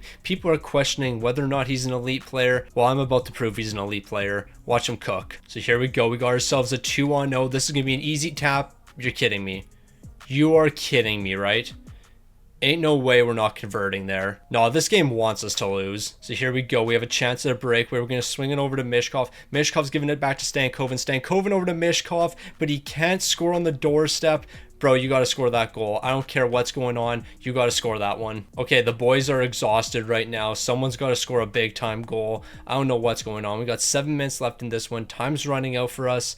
We got to get the offense flying. We still have ourselves a lot of time in this one. Like, we can easily make the comeback here. We might not even need overtime. We're going to throw that one towards the front of the net. A loose puck, but we can't score the loose puck. Man, we just can't catch a break right now. And we're keeping the puck in the offensive zone here. We're going to keep on battling. Look at Avon right behind the net. He's not giving up on the play. Send that back to Drysdale. Drysdale's going to tee it up, and look at that big time goal. But Avon's going to be doing all the hard work there. He never gave up on that play. And then Jamie Drysdale sending a rocket into the back of the net. That's why you never give up on plays. What a move by Avon there. Avon's just not going to be giving up on that one. We're going to be tying this game up, and we just have a couple minutes left. So game 7, tie game. We need perfect defense from here on out. 5 minutes left in this game. We might not need overtime. I'm looking to end this one before overtime because Dallas is a pretty good team. We don't want to mess with them in overtime. Look at that big play right there. If we can get down the ice, we might be able to score an easy goal here, but it doesn't look like it's going to be an easy one. We're sending White Johnston into the net. Last second shot from Rupe Hintz isn't going to be enough. We're off to overtime. We got overtime in game 7 here. Play good defense. Good defense is going to win us this game. Now, I'm not going to lie. I'm a bit scared heading into overtime here. If we do one little screw up, then we lose the Stanley Cup. But it looks like Dallas is screwing up here. Let's drop it back to Michkov. He can't complete the pass. That would have been a big time goal. But look at Michkov battling. Can we send it over to Travis Konecny? We can't complete the pass. But look at us immediately playing some good defense. Travis Konecny, you're not passing this time. You're going for the shot. But look at Dustin Wolf making the huge save. Okay, Dallas has put on so much pressure. I'm actually really starting to get scared here. Mason Marchman, he should have ended that game. Mason Marchman should have ended the game here. So I'm not going to lie. Dallas has been cooking, but have they been cooking enough here? The loose puck in front of the net. Let's send that back to the defense. Jamie Drysdale for the hat trick. If Jamie Drysdale picks up a hat trick in game 7, that's a legacy game. You know who else is having a legacy game? Avon. He's going to send it back. Zane Perek teeing that one up, but the shot's going to be blocked. He's going to get his own rebound, though. We're going to send that back to the defense. Jamie Drysdale tee up another one here, but that one's going to be stopped as well. So the defense has been able to pick up some big time goals. We're going to drop it back to Michael Misa. He's going to throw that towards the net. It's deflected just wide. Jamie Drysdale's got the puck behind the net. You know what? Jamie Drysdale wants you to end this game. End this game right here. Just get enough space. I think that's enough space. Try to go short side. So we got double overtime. It was a great defensive battle. No team was able to capitalize. Each team had some great chances, but the goaltenders have stood tall so far. Jamie Drysdale back to Logan Stankoven. He's ripping a great shot there. Michkov's going to send it around the net to Travis Konecny. Travis Konecny over to Logan Stankoven, but Dustin Wolf is right there. So we got the boys rolling right now. We're going to send that back to the point because who is it? Jamie Drysdale teeing one up here. He had a great chance, but we can't capitalize. Now we got to get back on defense. Drysdale turning on the Jets here. Look at that play being broke up. That was a big time breakup. Show it to Nielsen, stopping that one when it could have been really bad. And Michkov turn on the Jets. We got ourselves a 3-on-1. He's going for the pass. That was the wrong decision. Should have shot it. Warren Fogle, he has the win. Warren Fogle picking that puck off. Game 7, Warren Fogle showing up. The Philadelphia Flyers, after finishing 10th in the entire league, struggling throughout the entire season. Michkov had his moments in this game, but this game wasn't about Michkov, even though the entire video is about him. Warren Fogle picking that puck off, tucking it past Dustin Wolf. Bro has been an absolute wall through these 2 overtimes, but we finally had an answer for him, and his name was Warren Fogle. Never would have expected that one. The Conn Smythe's going to Jamie Drysdale. I don't think that's much of a surprise. Bro was elite in game number 7 here, but you know what? He was elite in the entire postseason. I can't believe the Philadelphia Flyers really did that. So Travis Konecny finally gets his chance to hoist the Stanley Cup. After back-to-back years of disappointment, they're back on top. And you know what? You got to give it to Michkov second. Michkov deserves to have that Stanley Cup. What a great moment for the Philadelphia Flyers franchise. A Stanley Cup after back-to-back disappointing years. This team deserved it. But let's just look at that Warren Fogle goal one more time. Tyler Toffoli skating around the net. He's going to play this one. And who is that right there? Barkley forcing the turnover. And once we force that turnover, it's just time for Warren Fogle to go to work here. Not much space to work. He barely got that past Dustin Wolf. But it doesn't matter if you barely got it past. You still got it past. And that's a big time goal right there. Game 7 overtime. I can't believe we won this one. The Dallas Stars deserved to win this one, but we did too. Just look at the shots. In overtime, we outshot them 14-10, but they were certainly putting on the pressure. The Dallas Stars weren't messing around in this game. So the Philadelphia Flyers are going to be hoisting the Stanley Cup once again here. Jamie Drysdale, big time player. Michkov, of course, he was a big time player. 11 goals, the most he's had in a postseason. But Michael Misa, you only had 7 goals, but you picked up 7 huge goals. This guy was one of the most important parts of the team, but I want to point out the fact that he was +9. During the regular season, he struggled a bit, but he stepped up in the postseason, and so did Devin Levi. 16 wins, 2 shouts, a 915 to 265. I thought the dynasty began after that first Stanley Cup, but then we had 2 rough years. I think this is when the real dynasty begins, and Michkov turns into one of the greatest players of all time. As long as this team starts scoring, like we still don't score here. Michkov hasn't really performed in the regular season, but he's a 2-time Stanley Cup champion now, so can you really complain? So shout out to the Montreal Canadiens for giving us the 16th overall pick, and with the 16th overall pick, I'm going to select this lowly potential player right here. Starting off as a 72 overall, he's definitely reaching that elite potential, no question about it. But the real star is going to be coming in the 4th round here with the 128th overall, a medium elite potential sniper. If this guy doesn't develop into a great player, we'll certainly utilize his trade value. So we have some very difficult decisions here. A handful of guys are looking for extensions, and we can't afford to keep everyone on this team. So Ekman Larsson's going to be the first guy we signed here. We're going to keep it simple. We're just going to do 1.3 for the next 2 years, and he's going to be accepting on the spot. Now that's a really good deal considering he's going to be playing some third pairing minutes for us this season. Denver Barkley, you're looking for a bit too much here. $5 million for the next 3. We can't do that for a bottom 6 piece, so I'm going to qualify you as an RFA and then we'll make a move. Andre, we're probably going to have to let you walk as well because I'm assuming you're going to be looking for a bag. Yes, you are. $5.5 million. We can't do that. Harvey Pinard's willing to do a pretty cheap deal here. We're going to do $1 million for the next 2 years. Avon, you're a great bottom 6 piece for us, so we're going to do $1.8 million for the next 2. So we got through the re-sign phase, but now we have guys that need extensions, Logan Stankoven being one of them. Obviously, we're going to lock him down to a deal like this. This is a no-brainer. So we're going to do $9 million for the next 8 years. That's a great deal for Logan Stankoven. He's not even looking for a no-trade clause, so I'm happy about that. Belchez, I'm actually not 100% sure if we'll bring you back, but I will keep you on the team for this season. Then we'll qualify you as an RFA next year and trade you away. No, I want to trade Travis Konecny so bad, but he has a no-movement clause. Is there any way you would consider a trade?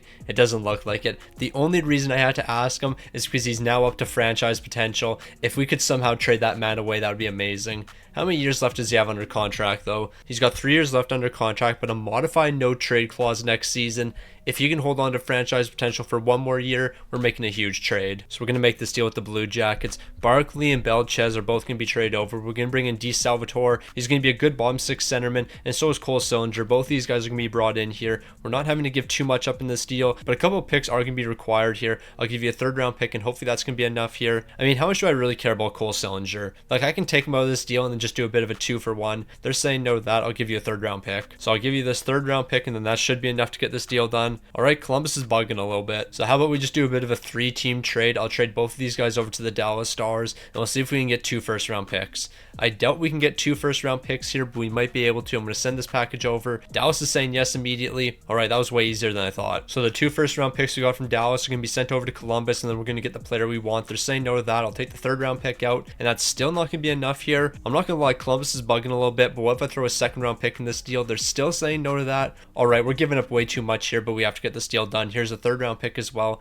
and they're still saying no. Like, I don't think we have any players that fit their trade block, so getting a deal done is going to be very difficult. Never mind, we actually have a couple here. How many of these young guys do I want to trade away, though? I guess I can trade this one right here, seeing as I haven't qualified as an RFA. I'm going to send this package over. We're real close to getting this one done. So we got to trade a young defenseman away. Greening, I guess I'm going to give you up here, and then this package should be enough to get this deal done. There we go. We got the guy we were looking for. And I feel like this is the perfect time to mention we've entered year 7, and I have full control of the Philadelphia Flyers from here on out, so I can make as many trades as I want. But in saying that, I think I'm only going to make these 2 trades right here. Now, I'm very confident that the Philadelphia Flyers are going to be a top 5 team, because you cannot convince me this forward core right here isn't going to be top 5. Looking at the defense, that's looking elite here. The lowest overall being Ekman Larsson at 82. He's going to be sticking around for the next 2 years. He's going to be a good third-pairing defenseman for us. And then when it comes to goaltending, Devin Levi, you're an 87. You cannot convince me we're not top 5 in the entire league. I know we've struggled basically every single season of this rebuild so far, but things are about to change. The Philadelphia Flyers are on a historic run right now, first in the entire league, a 42-12-8 record. This team finally figured it out, and on top of that, Michkov leading the way here. He's got 61 points, 20 goals, 41 helpers, borderline a point a game right now. Is he on pace for a career season? I would love to see it. The team's just looking fantastic right now. Goaltending spectacular. Ersson, I was going to trade you away. I take back all the disrespect. Maybe you should be the starting goaltender. A 20-0-2 record right now, 3 shots, a 924 and a 220. Bro's on a revenge tour right now. Last season you were awful and I contemplated trading you away. And I'm going to be honest, I completely forgot to trade you away. I would have if I remembered, but it doesn't matter. Thankfully we kept you on this team and now you're having a historic run. So we're not making any trades here. The team's looking virtually perfect. We're not messing anything up here. Now, it was a career season for the Philadelphia Flyers. We were the best team in the entire league, a 58-15-9 record. I'm happy to see this team's figured it out. Michkov, unfortunately, you're not going to be reaching a point a game here, but 76 points isn't bad. 24 goals, 52 helpers. I believe that is a career high for you,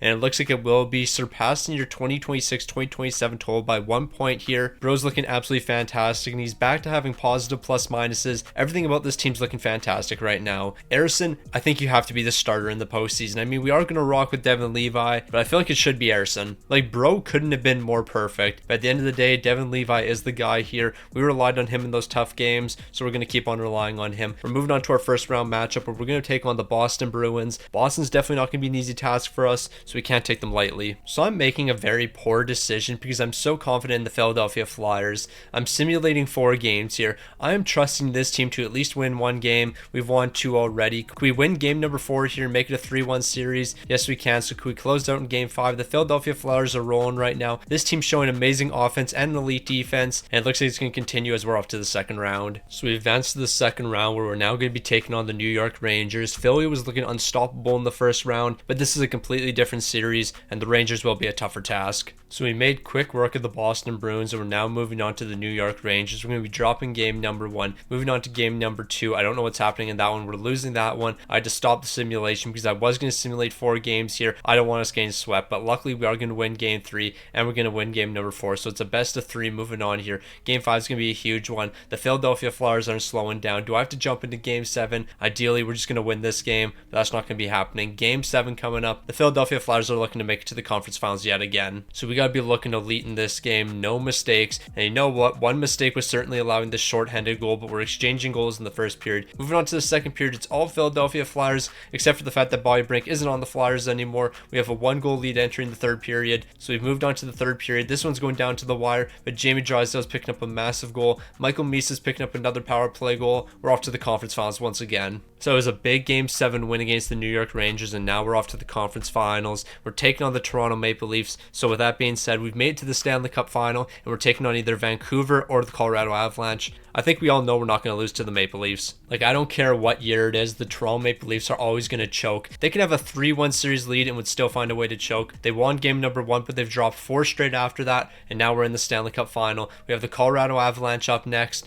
but the coach wants to talk to us real quick. Bro, I really don't care. We don't need to have this conversation every single season. Like, I know for a fact we're a dominant team and we're back in the Stanley Cup final. I haven't had to jump into a single game yet, but I have to jump into game number 4 because we're down 3-0. Unless this team's going to pull off a miracle, but you know what? I'm not going to jump into game number 4 unless I absolutely have to. And you know what? I might have to jump into this game. Nathan McKinnon's going to be picking up a big goal in the third period. So we're halfway into this game after Nathan McKinnon scored that big time goal. I'm jumping into this one because I have to make sure that we don't get swept. If we lose in a 5-game series, I can live with that, but we're not getting swept. Like, Michkov is a superstar player, and I'm not going to allow a player like Michkov to get swept in his career. That's just not going to happen here. If he loses loses in 5 games in the Stanley Cup final. You know what, that happens, but he's not getting swept. And now we're sending it out to Michkov, and he's going to turn on the Jets here. Nice little spin move. He's going to circle back, creating a bit of space here. Bro is putting in the work right now. We're going to send it back to the defense. Nielsen's going to tee one up here. A deflection in front, but it's actually just going to be hitting Michael Misa in the chest. So we got 5 minutes left in the game. We put on some great pressure, but it hasn't been enough. Christian Kyrou is going to tee one up from the point.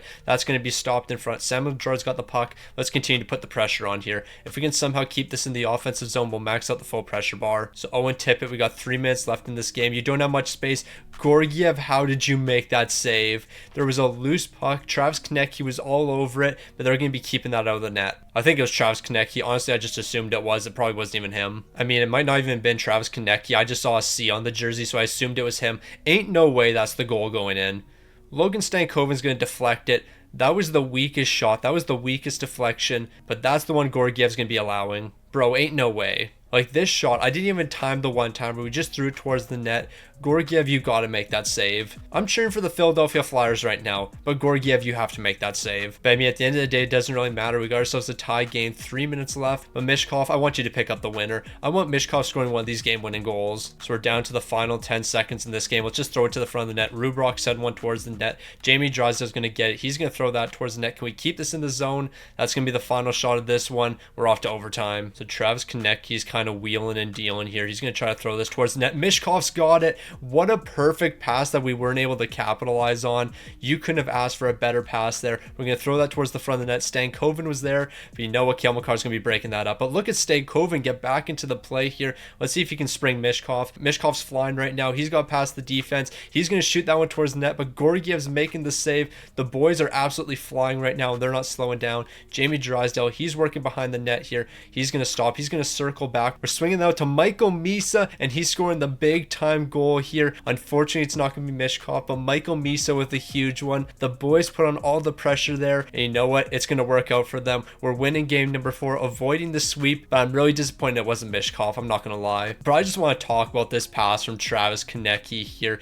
He did a saucer pass right over to Michkov. Literally perfect. Mishkov's going to catch this. He's going to put it down the ice. He has a wide open net. But I'm not going to lie, I was not prepared. I did not think I was going to make that pass. That's why I delayed so long. If I shot this immediately, a wide open net, and we would have scored, but Georgiev's going to make that big save. But not long after that, Michkov cooking up once again here, sending it over to Jamie Drysdale. Jamie Drysdale goes behind the net here, but he actually fakes it. He goes right back over. He's going to continue to circle around here before he finds Michael Misa, and Misa's going to tee that one up. Georgiev didn't stand a chance. That shot was too powerful. But we still have to win 3 more games. Let's not get ahead of ourselves. So game number 5 is coming up here. Can the Philadelphia Flyers keep on rolling? Yes, they can. We're off to game 6 now. The dream's still alive. I'm sorry, if we make a 3-0 series comeback, then the Philadelphia Flyers might be one of the greatest franchises of all time. Like, a 3-0 series comeback in the Stanley Cup final is something special, and things continue to look good for us. Can we hold it down in the 3rd period? Yes, we can. Owen Tippett picked up a massive goal.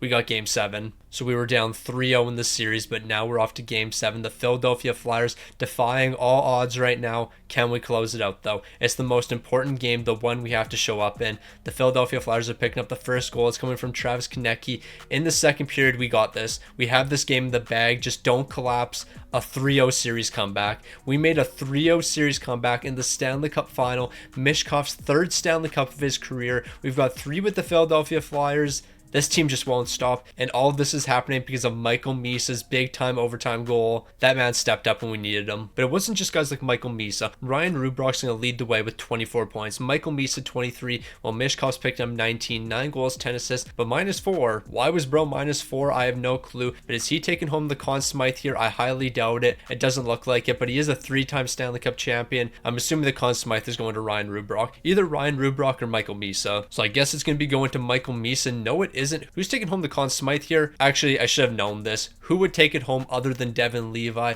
Bro stepped up in these big time games here, and he's not taking home the Conn Smythe. Okay, who won it? No, seriously, who won the Conn Smythe here? I actually have no clue. The Conn Smythe's going to Jamie Drysdale. He's actually taken it home the past 2 seasons. All right, gotta give respect where respect is due. Jamie Drysdale, our Conn Smythe winner. Never would have expected that, but what am I talking about? I literally jumped into game 7 last year and I wanted it in overtime, and we knew Jamie Drysdale got the Conn Smythe. I don't know what I'm yapping about. about. But Jamie Drysdale, back-to-back Conn Smythes. Let's go for the three-peat next season. Okay, now before we get to the draft, I have to give this man a deal right here. And why is that? Because he's an 85 overall and we're paying him $1.2 million for the next 2. I'll take that deal. Warren Fogle, on the other hand, I think we're going to be losing you. Yeah, so that's not happening. Ersson, you were incredible last season, but I'm not doing this for our backup. I'm not giving you $7.1 million. Go get your bag in free agency, though. You deserve it. Now, last season, we secured a medium elite potential player in the draft, and once again, we're going to be doing that with the 96th overall pick, a medium elite potential two-way forward. I doubt this guy's going to develop in time for us, so we'll probably trade him away. Like, to develop from a 49 overall into like a 90 overall, that's going to be pretty difficult for him. Well, I can tell you right now, the boys are making big time moves. Travis Konecny still has franchise potential. He will immediately be traded once the season starts.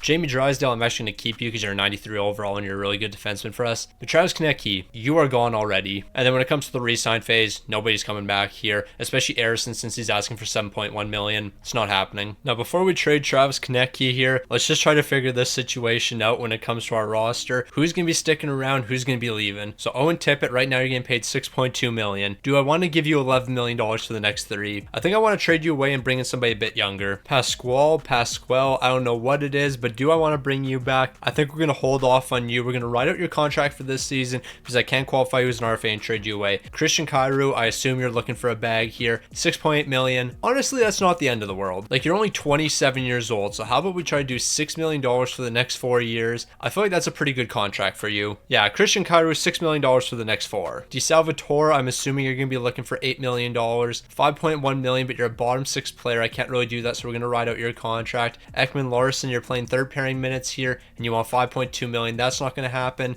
so we're going to ride out your contract for this season, trade you away. And then with Harvey Pinard and Avon, we'll ride out your contracts as well. So now that we have an idea of who's sticking on the team and who's going to be leaving, let's make some big moves. Also, I just gave Aston a 2-year deal at like $900K, so we're going to have him for the next 3 just to be our backup. Now, I'm not going to lie, finessing in this game has actually gotten ridiculous. Owen Tippett, you're 32 years old. You're a great player, no question about it. We have to make a deal here, so I'm going to trade you over to the Columbus Blue Jackets, Adam Fantilli, and then this medium elite potential player who's drafted 3rd overall is going to be acquired. 82 overall defenseman. He could probably jump to the lineup immediately. Owen Tippett's the only valuable asset we're having to trade away here. So here's the deal I'm looking at with Travis Konecny. We're going to send him over to the Pittsburgh Penguins. They have a ton of cap space, so they're definitely going to be able to take on his contract. You're going to give us Buse. He was just selected pretty high overall. He's an 81. You're also going to give us Stahl in this deal, 86 overall, and he's on a pretty good contract, $4 million for the next 4 years. On top of that, you're giving me Guy Benoit here, 85 overall. We're getting 3 elite players for 1 franchise potential, Travis Konecny. I'm sending this over. Pittsburgh, you got finessed. So what are we going to do with all these medium elite potential players? I couldn't tell you. All I know is our team's going to be really good. So Guy Benoit, let's keep you on this team. We're going to be able to do 3.7 for the next 2 years. Considering you're going to keep on getting better, I'm happy to keep you on this team. DeSalvatore, I forget what you were asking for. You're looking for $5.1 million. I think we're going to hold off on giving you an extension right now. So we're coming off a Stanley Cup, and without a doubt, this team's better than what they were last season. The fact that we built this team right here in just a matter of a couple of years makes no sense.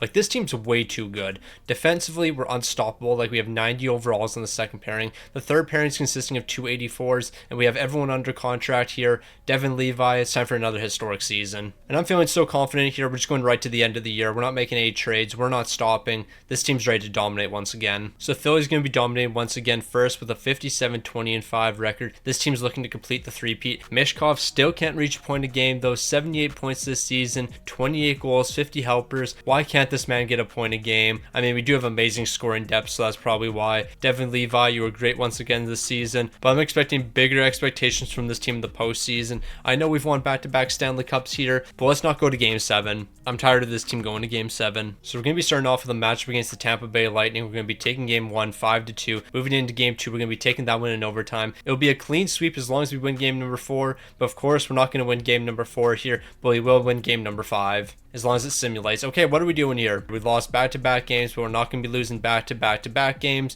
We're closing it out in 6 games, but I am getting a bit concerned. So we beat the Tampa Bay Lightning in 6 games, but it shouldn't have went to 6 games, but we're not going to talk about it. We're moving on to a familiar foe in the second round. It's the New Jersey Devils. We know what New Jersey is going to bring to the table, but I don't think they're ready for this Philadelphia Flyers team. So we've had some great battles against the New Jersey Devils, so I'm not going to go for the sweep just yet. I want to make sure that we're at least winning a couple of these games, because you never know what can happen against the Devils. Devils. We're dropping game number 1, but we are going to respond in games 2 and games 3. So can we win game number 4 here? Of course we can. We've scored 4 goals in the past 3 games. Well, it's actually been all 4 games so far, but in game number 5, we're only going to be picking up 3. So we took down the New Jersey Devils in 5 games, and we've moved on to the Stanley Cup final. Are we taking on the Edmonton Oilers or the St. Louis Blues? We'll have to simulate a couple games first. So the constant disrespect for the Toronto Maple Leafs will continue until this team proves me wrong. We're going to be taking them out in a quick 6-game series. They won game number 5, but we're going to close it out here. And now the toughest task and the toughest team by far, the St. Louis Blues. The Philadelphia Flyers taking on the St. Louis Blues. We exchanged the first 2 games, so in game number 3, St. Louis is going to be showing up. Let's not fall to a 3-1 deficit. We're going to be winning game number 4. It's a best of 3 moving on here. We're going to win game number 5 here. Can we close it out in game 6 and move on to winning 3 straight Stanley Cups? Yes, we can.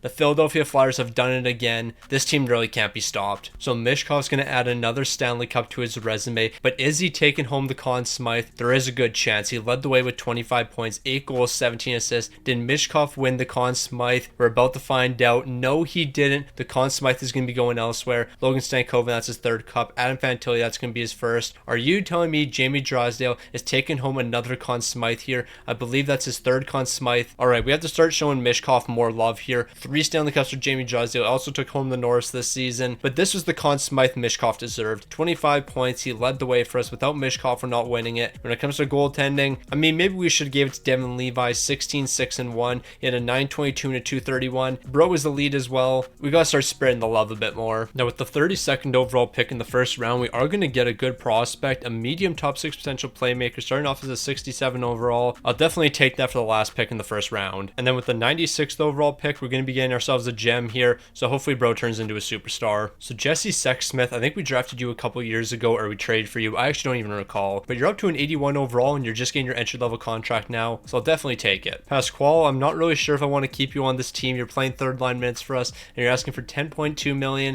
I'm going to qualify you as an RFA and we're going to trade you away. Ekman Larson, you've been a great defenseman for us, but you know what? We don't really need you here. So I'm going to qualify you as an RFA and you'll be traded away. D. Salvatore, depending on what you're asking for, I might keep you here. I don't want to do 4.2 million. So I'm going to qualify you as an RFA and you'll be traded as well. So we're going to be trading a handful of RFAs here, but they have a lot of trade value. Now, before we get ahead of ourselves here, there are some guys that are going to need some big time deals. One of them being Michkov. I think we can get you for a lot cheaper than this because I'm going to give you a no movement clause because you're going to be staying on this team. So with Michkov, we'll do 10 million per year for the next 8 years, a full no movement as well. He's going to be sticking around with the Philadelphia Flyers, no question about it. Tumala, probably said his name wrong. Doesn't really matter though. I'm going to trade you away. I signed you a couple years ago for like 1.1 million and now you're up to an 86 overall. Or do I keep you on this team for 1 season and you play some bottom 6 minutes? I'm keeping you on this team for 1 season. All right, I've never tried a deal like this so far in NHL 25, but we're going to try to pull one off here. It's going to be 2.2 for the next 8 years. Rikus is going to be staying around. He's only 21 years old, but he could be an incredibly important piece of this team in the future. Another guy that we have to make sure we lock down long term is going to be Devin Levi, and for an 88 overall, it seems like goaltender contracts are a lot more reasonable in this game. Normally when I get into the later simulations, they're asking for 18 million per year, and this is going to be very reasonable, 7.9 for the next 7. Devin Levi is going to be sticking around, and we're not going to have to pay him too much more than what he's getting paid right now. So we know that Pasquale is not going to be coming back to the team here, so he's going to be traded away. We're going to be picking up Jordan Gavin for the bottom 6. He's on a 3x3 with Chicago, 83 over. I just need him to be a playmaker for the bottom 6, but on top of that, we're also getting 2 first rounders here. I feel like this is a pretty good trade. I mean, if we can't get 2 first rounders, I'm fine with just getting 1 in this deal. I want to get at least 1 first rounder. Chicago's apparently really happy about that deal. Wait till you have to pay that man. Because right after trading him over to the Chicago Blackhawks, bro's on the trade block now. Ain't no way it happened that fast. You accept a deal for a player and then you immediately throw him on the trade block? That's wild. And then our next deal is going to be completed with the Columbus Blue Jackets here. We could use some more center depth in the future, so we're going to pick up this medium league potential centerman as well as a 2nd round pick. They're saying no to that because they want the lucrative 7th rounder. And do I really blame them? Not really. Those 7th round picks always come in handy. And it looks like we're going to have to give up 2 7th round picks in this deal. The lucrative 7th rounder is going crazy in this video. So here's 2 7th round picks, but we're getting this deal done. So we might not have the greatest line fits here, but you know, we do have a lot of great players, and these guys are certainly going to step up when it matters. Look at that defense. Absolutely spectacular. The lowest overall in our defense is an 85. This game is broken when it comes to the progression. Yeah, we're winning another Stanley Cup. We're going for 4 in a row. Now, this is a season that we can certainly celebrate here. We're first in the entire league, but I don't even care about this. The only thing I care about, the scoring on this team. Now, although Adam Fantilli's leading the way, Michkov finally did a point a game season, 35 goals, 47 27 helpers for 82 points. He's finally breaking out here. 90 overall with elite potential. He probably should be up to a 92 overall, but we're not even going to worry about it. Jamie Drysdale's having a career year, picking up 71 points here. The boys are rolling. And then with the boys looking elite, so is Devin Levi. 45 wins, 6 shouts, a 916, a 244. We're moving into the postseason. We've already won 3 straight, or if we won 4 straight. I've lost count. All I know is we're going to take another one home here. We got the Boston Bruins in the first round. So I've gained so much confidence in the Philadelphia Flyers. From here on out, we're always going to be simulating the first 4 games because it's not like we're going to get swept anymore. We have a 3-0 series lead, absolutely dominating. Nobody can stop us. Boston didn't even put up a fight. So we swept the Boston Bruins and they couldn't even put up a fight. So now we're moving on to our next matchup, and that's going to be the New Jersey Devils. Now, the New Jersey Devils have had a rivalry with us, but you know what? They just can't match up with us. We've dominated this team the past couple matchups, and we continue to do that here. We're going to take them out in a 5-game series and move on to the conference finals. Now, it's so disappointing we don't get to take on the Toronto Maple Leafs in the conference finals, but this might be an easier matchup. The Ottawa Senators won 40 games this season. Yes, they have made it to the conference finals, but we can't overlook the fact that they only won 40 games. Now, I really haven't had to jump into too many games here, and I don't think I'm going to have to jump into any against the Ottawa Senators, but I might have spoke too soon. We're down to a best of 3. We got to show up in game number 5, and of course, we're going to show up in game number 5, close it out in game 6, and we're back in the Stanley Cup final. So it all comes down to one final matchup for our 4th straight Stanley Cup. We're going to be taking on the Chicago Blackhawks here. No team's been able to stop the Philadelphia Flyers, and I don't think Chicago's going to be able to do it. So here we go. It's our final matchup. The Chicago Blackhawks is the only team in front of us, and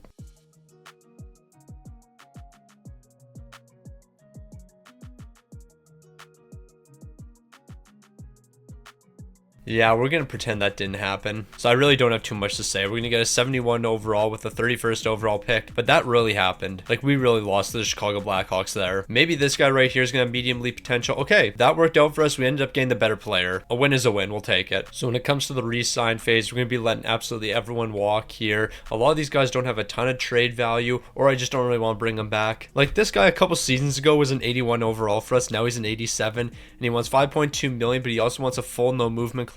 We can't do that. We also only have 5 million in cap space, so that's just not going to happen. All right, so it's going to be tough to get all these extensions done. We're going to start with Porter Martone. What's he going to be looking for? Yeah, we're definitely not going to be able to do 10.8 million for one season. What if we do a multi-year deal? You're going to be asking for too much. So Porter Martone, I think we're going to be trading you away. Nielsen, what are you going to be looking for? Hopefully he's going to be reasonable here. 11.7 million. I don't hate it. So I think this is what we're going to try to do with Rodney Nielsen here. It's going to be 9.7 for the next 7 years. We're going to give him a full modified no trade. He's going to have 20 team protection here. If we can get this deal done, we're going to be saving a lot of money. When it comes to our other defenseman who's playing third pairing minutes, who's up to an 89 overall, more than likely you're going to be walking. I mean, you won't be walking. I'll just qualify you as an RFA, but we probably won't bring you back to the team. Matthew Schaefer, we're probably not going to bring you back to the team as well. 2.8 million for the third pairing defenseman. It's not worth it. We have way too many good players here. I just realized we have an 84 overall who's 19 years old, and we haven't even signed him to his entry level contract yet. Yeah, we're going to hold off one more year with you, and then we'll sign you. So Porter Martone's going to be traded. We're picking up Cabanov from the Washington Capitals, as well as 2 second-round picks. We're not going to be able to get both second-rounders. I kind of already knew that, but can we at least get one in this deal? They're going to be saying, no, I'll give you a 7th-round pick or something. Maybe not a 7th-rounder, but you know what if I give you a 4th or something? Like, I feel like it shouldn't take too much more to get that second-round pick. I guess I'll have to give you a 7th as well. I mean, at the end of the day, I don't really care trading these draft picks as long as we can get the second-rounder.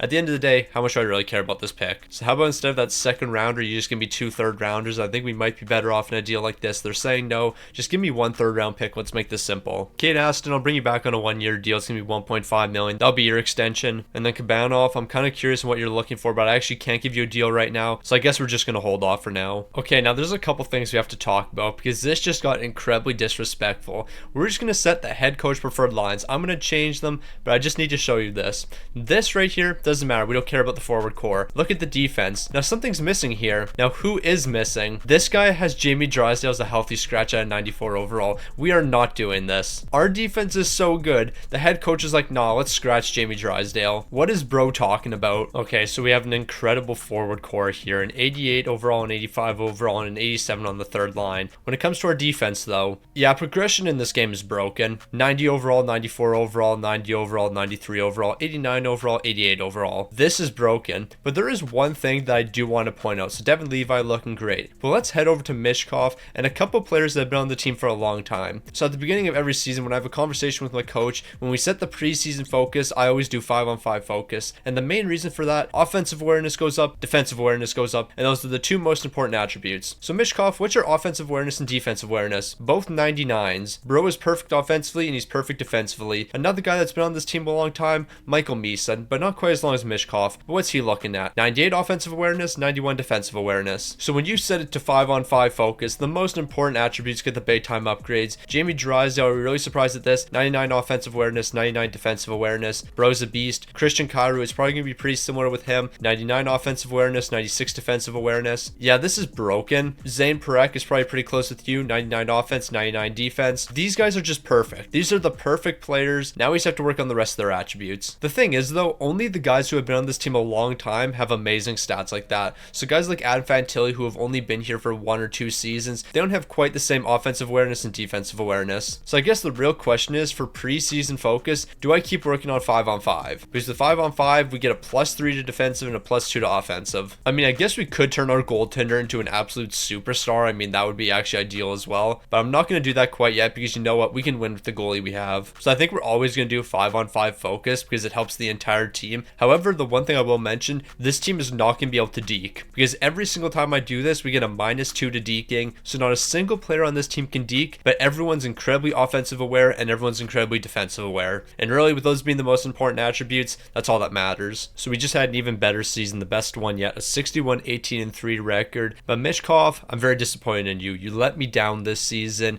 Yeah, you had 82 points once again, but you only had 82 points. Logan Stankoven had more, Adam Fantilli had more. You're supposed to be a big time player on this team, and you're only picking up 82 points. I mean, I know exactly why Michkov's not putting up better numbers. Yeah, he has amazing offensive awareness and amazing defensive awareness, but he doesn't have the greatest shooting stats of all time. I guess if I was able to improve his accuracy, then we'd be in a better spot. But I mean, hey, Michkov is having a great career, and he's looking for another Stanley Cup. So let's hope this team can step up in the big time games. Devin Levi doing your thing once again here. You keep looking like an absolute stud, so we're going to win another cup with you. So to start off the playoffs, we've got the Carolina Hurricanes in the first round, but there is one guy I want to check on before we even get into this matchup. So Kabanov, you've been an incredible player, and I'd love to keep you around on an 8-year deal, but I don't think we can get 8 years done here. So how about we do 5 years at $8.6 million? That'll keep you on the team. You're an incredible second line player for us. This is a no-brainer. Like during the regular season, he had 47 goals, and I want to keep a 47 goal scorer on the team. No question about it. Also, I want to point out this other medium league potential player that we haven't even signed to the rookie deal yet. He's an 86 overall. We're going to get 3 years of this guy in his entry-level contract. This team's going to be even better next season. But there's no point in worrying about next season because we have to focus on this season right here. We're losing 4-1 in game number 1. Okay, I'm a bit concerned here. We're stopping the simulation. I'm not simulating 4 games. We're not getting swept again. Okay, never mind. I guess we can't simulate 4 games because we're going to respond in game number 2. But we're dropping game number 3. Okay, what is this team doing? In the final game of the season, we won 7-2, and now we split the series with the Carolina Hurricanes. Game number 5 is going to be a massive one. We're not folding in game number 5 here. What is this team doing? The Philadelphia Flyers, a team that has made the Stanley Cup 4 straight years, is on the verge of losing in the first round. We're not losing in the first round here. The big time players have to step up. It's a tie game entering the third period. We're going to slowly simulate this one. The second Carolina scores low, I'm jumping into the game. Now, thankfully, Carolina hasn't scored a goal yet, and Adam Fantilli just picked up a massive one. We have to hold out in the final 5 minutes, then we'll be off to game 7, and this team always shows up in game 7. Michkov picking up the biggest goal of the game. So we have game 7 elimination between the Philadelphia Flyers and Carolina Hurricanes. It's a tie game entering the third. If I have to jump into this one, I'm willing to do so. And Svechnikov's going to be picking up a massive goal for the Carolina Hurricanes. I'm going to simulate a bit further into this game, and then I'll be jumping in. Now, I don't want to simulate too much more here. We're at the 10-minute mark. I'm jumping in. We're trailing by 1, but I know I can pick up a big-time goal. Okay, so I feel like it should be very easy to score for the amount of amazing talent we have on this team. Like, our defense is basically all 90 overalls. There's not one weak player on our defense. So, Adam Fantilli, I need you to win a big-time face-off here. Win this back to Jamie Drysdale. He'll tee one up into the back of the net. He's going to be losing a big face-off. Did I just see Zamula out here? Nah, this is a legacy game for us. So we still have the first line out here. None of them are exhausted yet. And Logan Stankoven had a bit of a break there, but I was too late on the pass. We're going to drop it back to Nielsen. Nielsen over to Jamie Drysdale. Jamie Drysdale picks up big time goals, so I love passing him the puck back there. What did we just get a penalty for? Boarding. Nah, you got to be kidding me. I want to watch the replay there. You got to be kidding me. Okay, what did I get boarding for? Okay, that is a very weak boarding call. I'm not going to lie. That is one of the weakest calls I've ever seen. So I guess they're going to be calling a penalty on that one, but you know what? We just have to battle through it. We can't be allowing another goal here. We're not getting eliminated in game 7. And it looks like we're going to be springing a breakaway. Ryan Rubrock's got a bit of space. He's going to the backhand here, but what a huge save right there. Ryan Rubrock had the biggest breakaway possible, but he still can't capitalize. So Rubrock almost had one goal, and he's going to try to pick up another one here. Look at him fly, going to the backhand. I guess he actually never even went to the backhand. I mean, going to the backhand would have been an easier goal, but Ryan Rubrock, a big shorthanded goal here. I'm not going to lie, I think heading into the next game, I'm going to up it to superstar difficulty because I'm yet to lose a game here. I mean, we probably should knock on wood because there's still a lot of time left in this game, and I could easily choke it away. Like, the boys just keep on battling here. Let's send it over to Rikas, but we can't get the pass across in time. He's going to try to throw that one towards the net. It's a loose puck. Carolina is absolutely exhausted right now, so we just got to keep on putting on the pressure. And Rikas, he's turning on the Jets now. He's getting by the defense. He's going to drop it back to Michkov. Michkov picking up his second goal of the game. A massive goal from Michkov here. He's giving us the lead entering the final minutes of this game. That was the biggest goal of his career so far. But what a pass back from Rikas there. He had the goaltender bite on that one. Michkov's going to fill the lane perfectly, and he's going to give us the lead. So we're in the final 15 seconds here. The boys are putting on all the pressure. Devin Levi's going to play that puck, but that was the right call here. We're going to be able to get out of the offensive zone. And I think it's safe to say this game's over. A big game 7 comeback here, but you know what, we have enough time to bury one goal here. Christian Kyrou is going to bury it in the back of the net. Have I called him Jordan Kyrou in this video yet? I have no clue. Probably have, but it doesn't matter. Christian Kyrou is going to pick up the empty net goal, and we've won this game. So after that big win in game number 7, we moved on to the second round where we're taking on the New York Rangers. But on top of taking on the Rangers, I've decided to up it to superstar difficulty. I've won every game on All-Star so far, so it doesn't really make sense to stay on All-Star. Now we're going to give it a couple games on superstar difficulty, but if I continue to absolutely dominate and just win every single game I jump into, then there's no point in playing on superstar difficulty. Like, I started on All-Star difficulty, seeing as NHL 25 is different from NHL 24, but if I win every single game I jump into, it kind of defeats the purpose of me jumping into games. We're going to be taking down the Rangers in a 5-game series, and now we got the Ottawa Senators up next. So we'll see what Ottawa's going to be able to cook up here. Are they going to be able to compete with the Philadelphia Flyers? It doesn't look like it. We're going to sweep this team and move on to the Stanley Cup final. So for the 5th year in a row, the Philadelphia Flyers have made to the Stanley Cup final, but this time we're going to be taking on the Colorado Avalanche. We're not going to talk about what happened last postseason. We've moved on from that. Now, if I'm being completely honest when it comes to me jumping into games, the reason I'm winning as many as I am is because my team is way better than every other team in the league. We almost swept the Colorado Avalanche, but we're dropping game number 4, but we'll win game number 5 here and we'll close it out. The Philadelphia Flyers Stanley Cup champs once again, but Michkov, can you please take home the Conn Smythe? So Michkov's definitely not going to be taking home the Conn Smythe. It's probably going to go to Jamie Drysdale here. Seeing as he is a defenseman and picked up basically the same amount of points, it's probably going to be going to him once again here. And yes, it is Jamie Drysdale, his 4th Conn Smythe and 5th Stanley Cup. So that means Michkov's picking up his 5th Stanley Cup here. Bro's really unstoppable right now. I mean, to be fair, we built an unstoppable team around Michkov, so I don't think we should really be surprised. Goaltending, Devin Levi was great once again, but Aston had to jump into one game when he was perfect, so show it to him as well. Okay, although we have no scouting done on this man, I think this is a pretty safe pick. He's a goaltender projected in the first round. If you're a goalie projected in the first round, you're probably going to be pretty good. Highly potential. That was a pretty safe guess. And you know what? I've been drafting a lot of gems so far, and whenever I've drafted a gem, it's definitely worked out for us. I was hoping this guy was going to have medium elite potential, but you know what? He's only going to have medium top 4, but he still was a gem. On top of that, moving into the second round, we're going to get another great prospect here. Medium top 6 potential starting at 64 overall. Now, the high elite potential goaltender is not going to be the only great goaltender we're getting here, because we're also going to be getting a medium elite potential with 128th overall. Man, it's so unfortunate. We only have $7 million in cap space, and look at all these great talents. We'll qualify him as an RFA, we'll qualify him as an RFA, and we'll qualify him as an RFA, and then we'll give this 86 overall his entry-level contract. That makes things pretty easy, and then the rest of these guys will walk. I mean, to be fair, I never checked what any of these guys are asking for. Schaefer, $7 million. Okay, never mind. He was actually looking for $10 million. We have $7 million.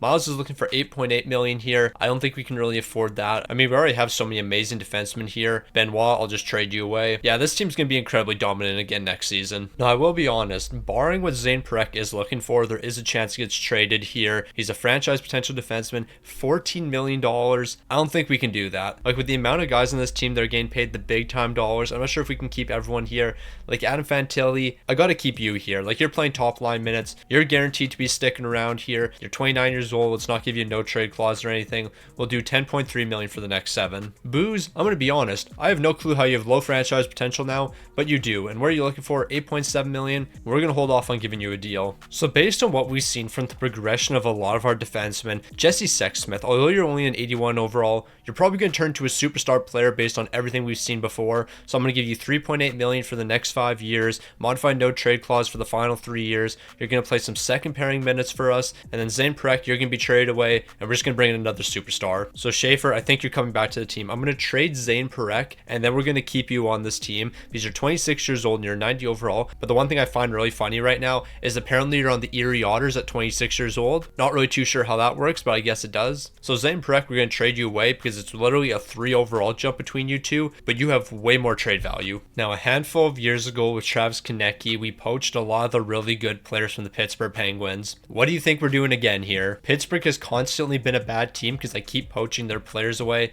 and we're going to do the exact same thing here. Zane Parech's off to the Pittsburgh Penguins. We're getting this mediumly potential player. He was just drafted 3rd overall. We're going to get this other defenseman. He was drafted 2nd overall, and then we're going to get this forward. He was drafted 5th overall. All these guys are going to get picked up for Zane Parekh, and I think we can get a 1st round pick too. So on top of all that, Pittsburgh, give me your 1st round pick, and I'll give you our 2nd round pick. They're saying no to that. I'm fine with trading a ton of 2nd round picks because we know that Pittsburgh Penguins 1st round picks can be valuable. Here's another 2nd rounder. We're about to get this deal done. Here's Washington's 3rd round pick, and just like that, Pittsburgh's accepting. So we got 3 elite players and their 1st round pick because they're going to be a bad team. That team doesn't know what they're doing. So Schaefer's looking for a no movement clause, and honestly, I'm actually really okay with giving him that. We're going to do $9 million for the next 7 years. He's getting his no movement clause, but he's an incredibly young player, so even at the end of that contract, it's still going to work out for us. All right, so we drafted this medium elite potential player a while ago. At 21 years old, he's only 69 overall, so he's not going to turn into an elite potential player. We're giving up one of our RFAs. We're going to get Ellis and a 1st round pick from the LA Kings. What am I talking about? We're not going to get this 1st round pick. However, we might be able to steal these 2 2nd rounders away from the team, and it looks like we will be able to. But even after all this, we still have to get rid of Benoit, so I'm going to send him over to Minnesota, and ideally we can get a 1st round pick. That was just the easiest deal we could have done. Yeah, so I don't think I have to do too much talking here. This team's winning another Stanley Cup. We have a 90 overall in our 3rd line. What else needs to be said? Defensively, we're incredible. Our top 4 is all 90 overalls. Sexsmith, the plan was for you to play on the 2nd pairing. It actually makes more sense for Schaefer to play on the 3rd pairing, so we're actually going to do this instead. So yeah, still an amazing team here. And then when it comes to goaltending, and then Devin Levi, you might have dropped to an 86 overall, but you're going to be elite once again this season. Now, sometimes I think we forget what this video is actually about. It's not about the Philadelphia Flyers and becoming a dominant franchise. It's about giving Michkov the greatest career of all time. And you know what? This was a best season for him. 85 points, the most he's ever recorded, 35 goals, 50 assists. We've surrounded this man with the perfect team, and this man's done everything to lead his team. However, he hasn't been able to take home the individual records. He's won 5 Stanley Cups though, and he has won a Calder, but when it comes to the rest of the awards, he just hasn't been able to take those home. But you know what? Stanley Cups are the most important, and you know what? He's certainly been able to win a lot of those. Devin Levi, these are the best numbers I've ever seen. What do your accolades look like? Like, this man's won 4 Stanley Cups, 2 Vezinas, 3 William Jennings, potentially going down as one of the greatest goaltenders of all time. But in order to do that, he's got to win at least 1 more Stanley Cup. We're taking on the Carolina Hurricanes first. Let's go on another deeper run. Now, Michkov's had an amazing career so far. 5 Stanley Cups. But you know what? We still have a lot of years left in this rebuild. Maybe we can win him 8, maybe even 9 Stanley Cups. But you know what? This isn't a great start to the postseason. Dropping game number 1. Luckily, we are going to be responding in the next 2 games. But we're not making it 3 straight games here. All right, we're not going to game 7 again in the 1st round. We're not doing that. Win game number 5 here, and then let's close out in game number 6. We don't want the Philadelphia Flyers messing around with the Carolina Hurricanes. We know this team could potentially upset us. So we got past the Carolina Hurricanes. We're moving on to the 2nd round. We got the Rangers. We beat the Rangers a lot in this video. We've basically beat every team a lot in this video, and we're hoping that continues. Last time we matched up against the Rangers, they didn't even put up a fight, but they are going to be stealing game number 1 away. We are going to respond in game 2. Game 3 is a big one. We're going to win that one. We're going to drop game number 4. A best of 3 moving on here. What's going to be happening in game number 5? We have to win game 5. Game 5 is always the important one, and in game 6 we'll be able to close this out as long as we don't choke. What are the boys doing here? Off to game 7 yet again. Luckily, we have shown up in game 7 quite a bit, and I'm assuming that's going to happen once again. All right, we're trailing 3-1 entering the 2nd period. We're exchanging goals. It's time for me to jump into this one. If I win this game on superstar difficulty, it'll be the final game I jump into, because then it just won't be fair anymore. Like, if I'm winning these games on superstar difficulty because I've built such an incredible team here, then it's kind of unfair for me me to jump into any games. So we're trailing by 2 goals. We have the entirety of the third period to work with here. We just got to take it 1 minute at a time. And just 42 seconds into this period, we're already on the power play. Yeah, I think we're going to win this game. So Michael Misa's got the puck in the offensive zone here. He's trying to cook. He's going to send it back to Kabanov. Kabanov's going to go to work here. This man's known for taking shots. And he's going to be taking a pretty good one right there. Now, I will say, Superstar difficulty is a big jump up from All-Star, but that doesn't mean anything. Like, we're only 2 minutes into this game. We have a lot of time to pick up 6 goals in this period. Stankoven's going to send it over to Michkov, and we're going to let him go to work. He's going to send to the front of the net. Fantilli just create a bit more space there, and you got an easy goal. So here goes Rubrock. A nice little move in between the legs, throwing it over to Fantilli. What a beautiful goal right there. Rubrock with one of the nicest plays I've seen in a while. Fantilli's going to tap that one into the back of the net, and it's now a 1-goal game. Look at the way he split the defense there. But Fantilli, what a great job getting to the opening there. We just made this a 1-goal game, but what a beautiful play right there. And that's all starting with Ryan Rubrock. That's also a lot of time for us to give up some goals here, so we got to play some good defense. Yeah, I thought that was going to happen. Not going to lie, Levi, you got to make that save. And because of that, we're back to a 2-goal deficit. Well, I guess we just have to pick up a quick goal. And you know what? It looks like Michkov's going to be able to do that. Yeah, I'm not going to lie. Our team's way too OP right now. Like, no team even stands a chance against us. Michkov's second of the game. Let's have him pick up the hat trick. Kennis is bringing it in. And Kennis has some speed. He's going to try to go short side. But you know what? He's going to collect his rebound. He's going to wrap around the net. Yeah, no, this game's over. He got his own rebound like 2 or 3 times there. Nobody could even pick that man up. He was skating so fast. But just like that, we've scored 3 big-time goals in a pretty short span, and now the game's all tied up. So here goes Stahl. Let's see if he's got some wheels. Okay, we're on Superstar difficulty. How am I flying by everyone? Okay, no. Like, yeah, this is dumb. This is so easy at this point. I'm not good at NHL 25 by any means, but I've just built such a dominant team here. It doesn't matter who's on the ice. We're going to pick up goals. We've scored 4 goals in the past 6 minutes. Keep in mind, I'm playing on like 5-minute periods, so I've picked up 4 goals in like a minute real time. Okay, so we're entering the final seconds. We're not going to lose this game. We're just wasting time at this point. We're going to spring it out to Kabanov because why wouldn't we get a breakaway here? He's going to bury this into the back of the net. We're taking down the Rangers, but this was such a dominant game for us. It makes 0 sense. Like, I don't even care about playing the final 3 seconds here. We scored 5 goals in the third period on Superstar difficulty, by the way. We outshot them 21-2. This is the final game I'm playing. Like, I know I've built an incredible team here, and Michkov, you picked up 2 massive goals here, but we shouldn't be dominating this much when I jump into Superstar difficulty. Like, 21 shots to their 2 is ridiculous. It's just unfair when I jump into games. Like, even on Superstar difficulty, I picked up 5 goals in the third period, and we picked up like, what, 4 in the first 4 minutes of the period? Like, that's absolutely ridiculous. I shouldn't be scoring that many goals.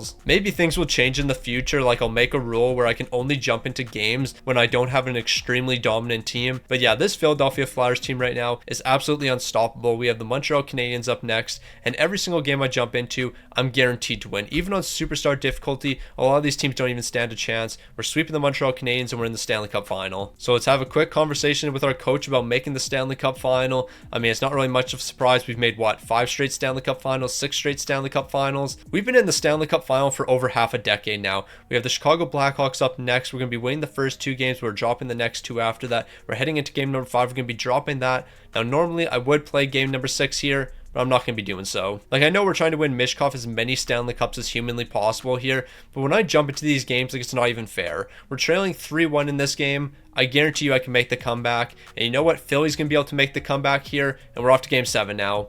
Ain't no way. I thought we didn't stand a chance at winning that game, but you know what? The big time players are going to show up and we're off to game 7. And in game number 7, are the Flyers going to have another big game? We're exchanging goals in the first period. We're trailing heading into the third here, but I know Philly can make the comeback, but it doesn't look like that's going to be happening. We're falling in game 7 of the Stanley Cup final. We all know if I jumped into this game, we would have won another one from Michkov, but at this point, it's actually become a bit unfair. Like, I'm all about giving Michkov the best career possible. And you know what? That's the main goal of this video. 13 goals, 12 assists, 25 points. You deserve to win this Stanley Cup. But the fact that every single game I jump into, I'm basically guaranteed to win, kind of defeats the purpose of us building a really good team here. Okay, Devin Levi, you sucked. An 899 to 305. This is why we didn't win the Stanley Cup. Plain and simple, Devin Levi was not that guy. But the point still stands. Every game I've jumped into so far, I've won. And I'm not a good player by any means, so there's no reason I should be winning as many games as I have. But anyways, we're losing in Game 7. Michkov's not going to be able to pick up his 6th Stanley Cup just yet, but I know for a fact we're going to be picking up one pretty quick. Also, we have a handful of first round picks at play here, so I guess we're going to see if any of these picks are going to jump to the top 3 or even the top 5. It doesn't look like any of the picks we trade for are going to be valuable, but that's not the end of the world. So we had ourselves a handful of first round picks, medium top 6 potential sniper, medium top 4 potential 2-way defender, and then on top of that with the 31st overall pick, we gained a medium top 6 potential playmaker. So 3 great prospects in the first round. So we're going to be losing a handful of pieces here. Jordan Gavin, I thought I signed you to a 3x3. I was positive I signed you to a 3x3. I guess I didn't, so you're going to be walking. But you know what? That's not the end of the world, because we're going to sign this 83 overall rookie to his entry level contract. That certainly makes things very easy for us. And when it comes to Buse, more than likely you're going to be leaving, because what are you going to be looking for? $13 million. Okay, you are not returning to this team. And then Foss, I'm assuming it's going to be the same with you. You're looking for $3.1 million. I guess we could do that. Like, I could do $2.8 million for one season or something. So Ryan Rubrock, you've been a big time player for us, but now it's time for you to get paid. You're up to franchise potential and you're looking for $12 million. I don't know if I want to give you $12 million. I'm just going to be honest. I'm not too sure if you're worth $12 million. So we're going to hold off on that deal. Jamie Drysdale, expect you to be traded. Yes, you're one of our best defensemen, but you are 33 years old. You're going to start getting worse here, and I wouldn't really mind trading you while your value's at its highest. Now, I'm just going to offer this to Ryan Rubrock. I would say there's about a 0% chance he accepts it, but $9.5 million for the next 6. The odds of this happening are incredibly low, but you know what? I might as well try. Christian Kyrou, we might trade you away as well. Like, we have a lot of really good young defensemen on this team, and I feel like your role could be filled, especially since you're probably looking for $12 million. I don't really want to do that. All right, so we know Christian Kyrou not going to come back here, so we're going to make this deal with the Boston Bruins. We're picking up 2 elite potential forwards. They're under contract for 2 more years, so it's going to work for us. And then with the Montreal Canadiens, I think you could say we're getting finessed here, but you know what? This is basically the best package we can do for a guy like Jamie Drysdale. It's going to be Dumba and 4 first-round picks. Dumba and 4 first-round picks for Jamie Drysdale, and I still don't think we're getting the right amount of value. So we have to make tough decisions here. And Michael Misa, you're going to return to the team. I think we can actually get you on a really good deal. How much money are you actually looking for here? I think we can get you for like 9.5. So I sat down with Michael Misa, and we're going to be saving about $3 million in a deal like this. He's getting a modified no trade clause. It's going to be a 20-team no trade. But you know what? I'm okay with that deal right there. At least if we have to in the future, we will still be able to move him. Stahl is looking for 1 year at $7 million. We're not going to do that with him. So I think we're just going to ride out his contract for this season and go for another Stanley Cup. If we lose him, it's not the end of the world. So Rubrock, thank you for all the amazing year, but it's time for us to move on. Ellison's going to be brought in, 88 overall sniper. He's jumping into the top 6. We're bringing in a good young prospect as well as 2 first-round picks. We might be able to make that 3 first-round picks. So can we pick up 3 first-round picks for this deal right here? They're going to be saying no, but I'll trade our first-round pick if I have to. Actually, instead of our first-round pick, what if I give you the LA Kings second-rounder? They're going to be saying no to that. I'll give you another second-round pick. So here's Philly's second-round pick for 2037. Is that going to be enough? They're saying no. I'll just take one of these first round picks out. So they're saying no to that, but we're pretty close in value, so a 3rd rounder will be enough to make the difference. Maybe even a 7th round pick. Is a 7th round pick going to be enough? I didn't think so. So we'll do a 7th and 4th round pick, and we'll get this one done. We're getting a ton of great assets in this deal, and the salary cap situation just got improved. So after reconsidering things with Stahl and knowing the fact that we won't bring him back next season, we're going to trade him and Buse, and we're going to pick up these 2 young prospects from the Florida Panthers. Ekblad's an 80 overall, Rippin's a 79 overall. They're going to develop in juniors for a couple more years, and then they'll jump into the lineup. The main reason we're making this deal is when they do jump into the lineup, at least they'll have 3 years on their entry level contract. Now they're going to be saying no to that deal, but what if I give you a 2nd round pick? Is that going to be enough for you guys to say yes? They're saying no. It kind of doesn't help that we're not really fitting their trade block here, but you know what? We'll still find a way to get this deal done. Here's 2 second rounders. I'll give you a 1st round pick if I have to. Like, what if I turn one of those seconds into our 1st round pick for 2037? They're saying no, but we just need to add a bit more. So here's a 6th round pick, and just like that, Florida should be accepting this deal. That's going to be helping this team in the future. Okay, I don't know what's going on here, but for some reason, Damian Ekblad can't be sent to the CHL. It won't let me send him to the CHL. I don't know why that is. Maybe I've already sent too many players to the CHL. But yeah, I guess we're going to be using up 1 year on his contract. But whether we use a year up on his contract or not doesn't really matter, because we're going to be taking home a Stanley Cup. 86 overall on the 4th line. What else has to be said here? Defensively, we might be looking slightly weaker than normal, but we know for a fact Dumba's going to be a 90 overall within 2 seasons. Schaefer's probably going to be back up to a 90 pretty quick. We're just going to have him play on the 3rd pairing, pairing because that makes the pairings a lot better here. Fairchild, he's going to keep on getting better. He's only 20 years old and he's already an 87 overall. So bro is going to be a beast. And Devin Levi, he's up to an 89 overall with 5 X factors. Took long enough. Now I'm absolutely stunned here. The Chicago Blackhawks are somehow ahead of us.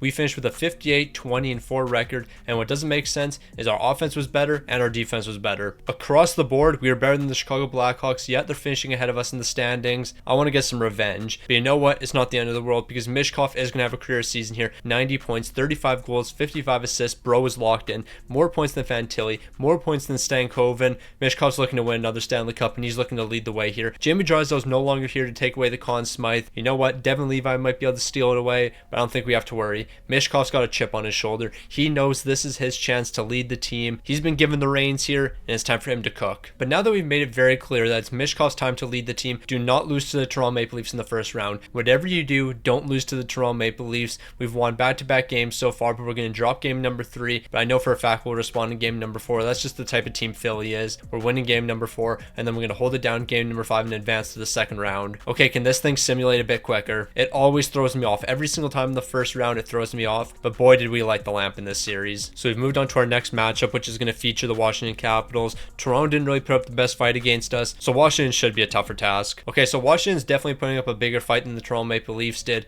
We're moving into game number 4 here. We can't be losing that one. We're up to game 5 elimination already. We can't be doing this. This team's made it to countless Stanley Cup finals, and now we're going to lose in the second round. We can't lose in the second round here. We're making the big comeback right now. Michkov's leading the way here, and in the third period, we lost. We really lost. Also, I want to point out how Washington went from Alexander Ovechkin to Austin Matthews. So yeah, they still have a generational goal scorer on the team, but we just lost in the second round. The Philadelphia Flyers don't lose in the second round. That doesn't happen around here. Now this just doesn't look right. Philly losing in the second round. The Philadelphia Flyers don't lose in the second round. We just don't lose in the second round. That's not what we're built here to do. Now Michkov, only 10 points. I'm very disappointed in you. You've dropped to a 90 overall. I think you were a 91 overall at the beginning of the season, dropping to a 90. Michkov's career might be coming to an end here. Like, he's already 31 years old. Depending on what his regression is going to be looking like, the CPU might be taking over sooner than we think. But at the end of the day, what let us down here? Maybe it was Devin Levi, but he is an 89 overall with 5 X factors, but he's 34 years old. I think it's time for a changing of the guard. Devin Levi, thank you for all the amazing Stanley Cups you've won for this team, but I think it's time that we change things up. Also, we definitely have to pay attention to the draft lottery, considering we own a couple picks here. We're getting the 6th overall from Nashville, so that's a big time selection right there. So in the franchise mode deep dive, they said there's more elite potential players in the draft, so I'm assuming this guy right here with the 6th overall pick is going to have medium elite potential. He's only got medium top 4, but at least he's a 76 overall. Like, that's a big selection right there. But I'm a bit disappointed. I was kind of hoping for a generational talent, but maybe we're going to get that with the 25th overall pick here. Never mind, medium top 6. But we do have countless first round picks here, so we are going to get another chance at an elite potential player. I don't think I'm going to go with this guy right here. You know what? Why not? Let's take a risk. I mean, it sort of worked out for us. Medium top 4, so that's a pretty good selection right there. So we got some good guys that could potentially develop for us. So halfway through the draft in the 4th round, we are eventually going to get one elite potential player, and it's going to be a goaltender. We're drafting 124th overall. So not too much is going to happen in the re-sign phase. We're going to qualify Foss, but other than that, nothing's happening. We're basically just going to be running it back with the exact same team. I mean, we will sign these 2 goaltenders though. Like, this one's a 70 overall at 19 years old. This one's a 69 overall at 19 years old. But this one has high elite potential. I'm assuming he's going to be our goaltender in the future, but he won't be our goaltender for next season because we are making a trade. So Devin Levi, you've reached the tail end of your career, and I want to thank you for all the Stanley Cups you helped us win. But now we're going to move on, and we're going to pick up Axel Sin from the Chicago Blackhawks. This man's won a couple Stanley Cups with the Blackhawks, and now he's going to be joining our team. He has a modified no trade clause, but I think we're going to be able to get this deal done just going 1-for-1. There's no reason they should have accepted that. Not only did I give you a goaltender that's 6 years older, he's also a lower overall, and you're paying him more. That was just a bad move. But now that we freed up that money, we can decide who are we going to bring back here, because all these guys need extensions, and we can't afford all of them. I kind of want to bring back Fairchild. Like, I feel like he'd be the most important piece out of all these guys, because we can bring in other forwards. Ellis is looking for $9 million.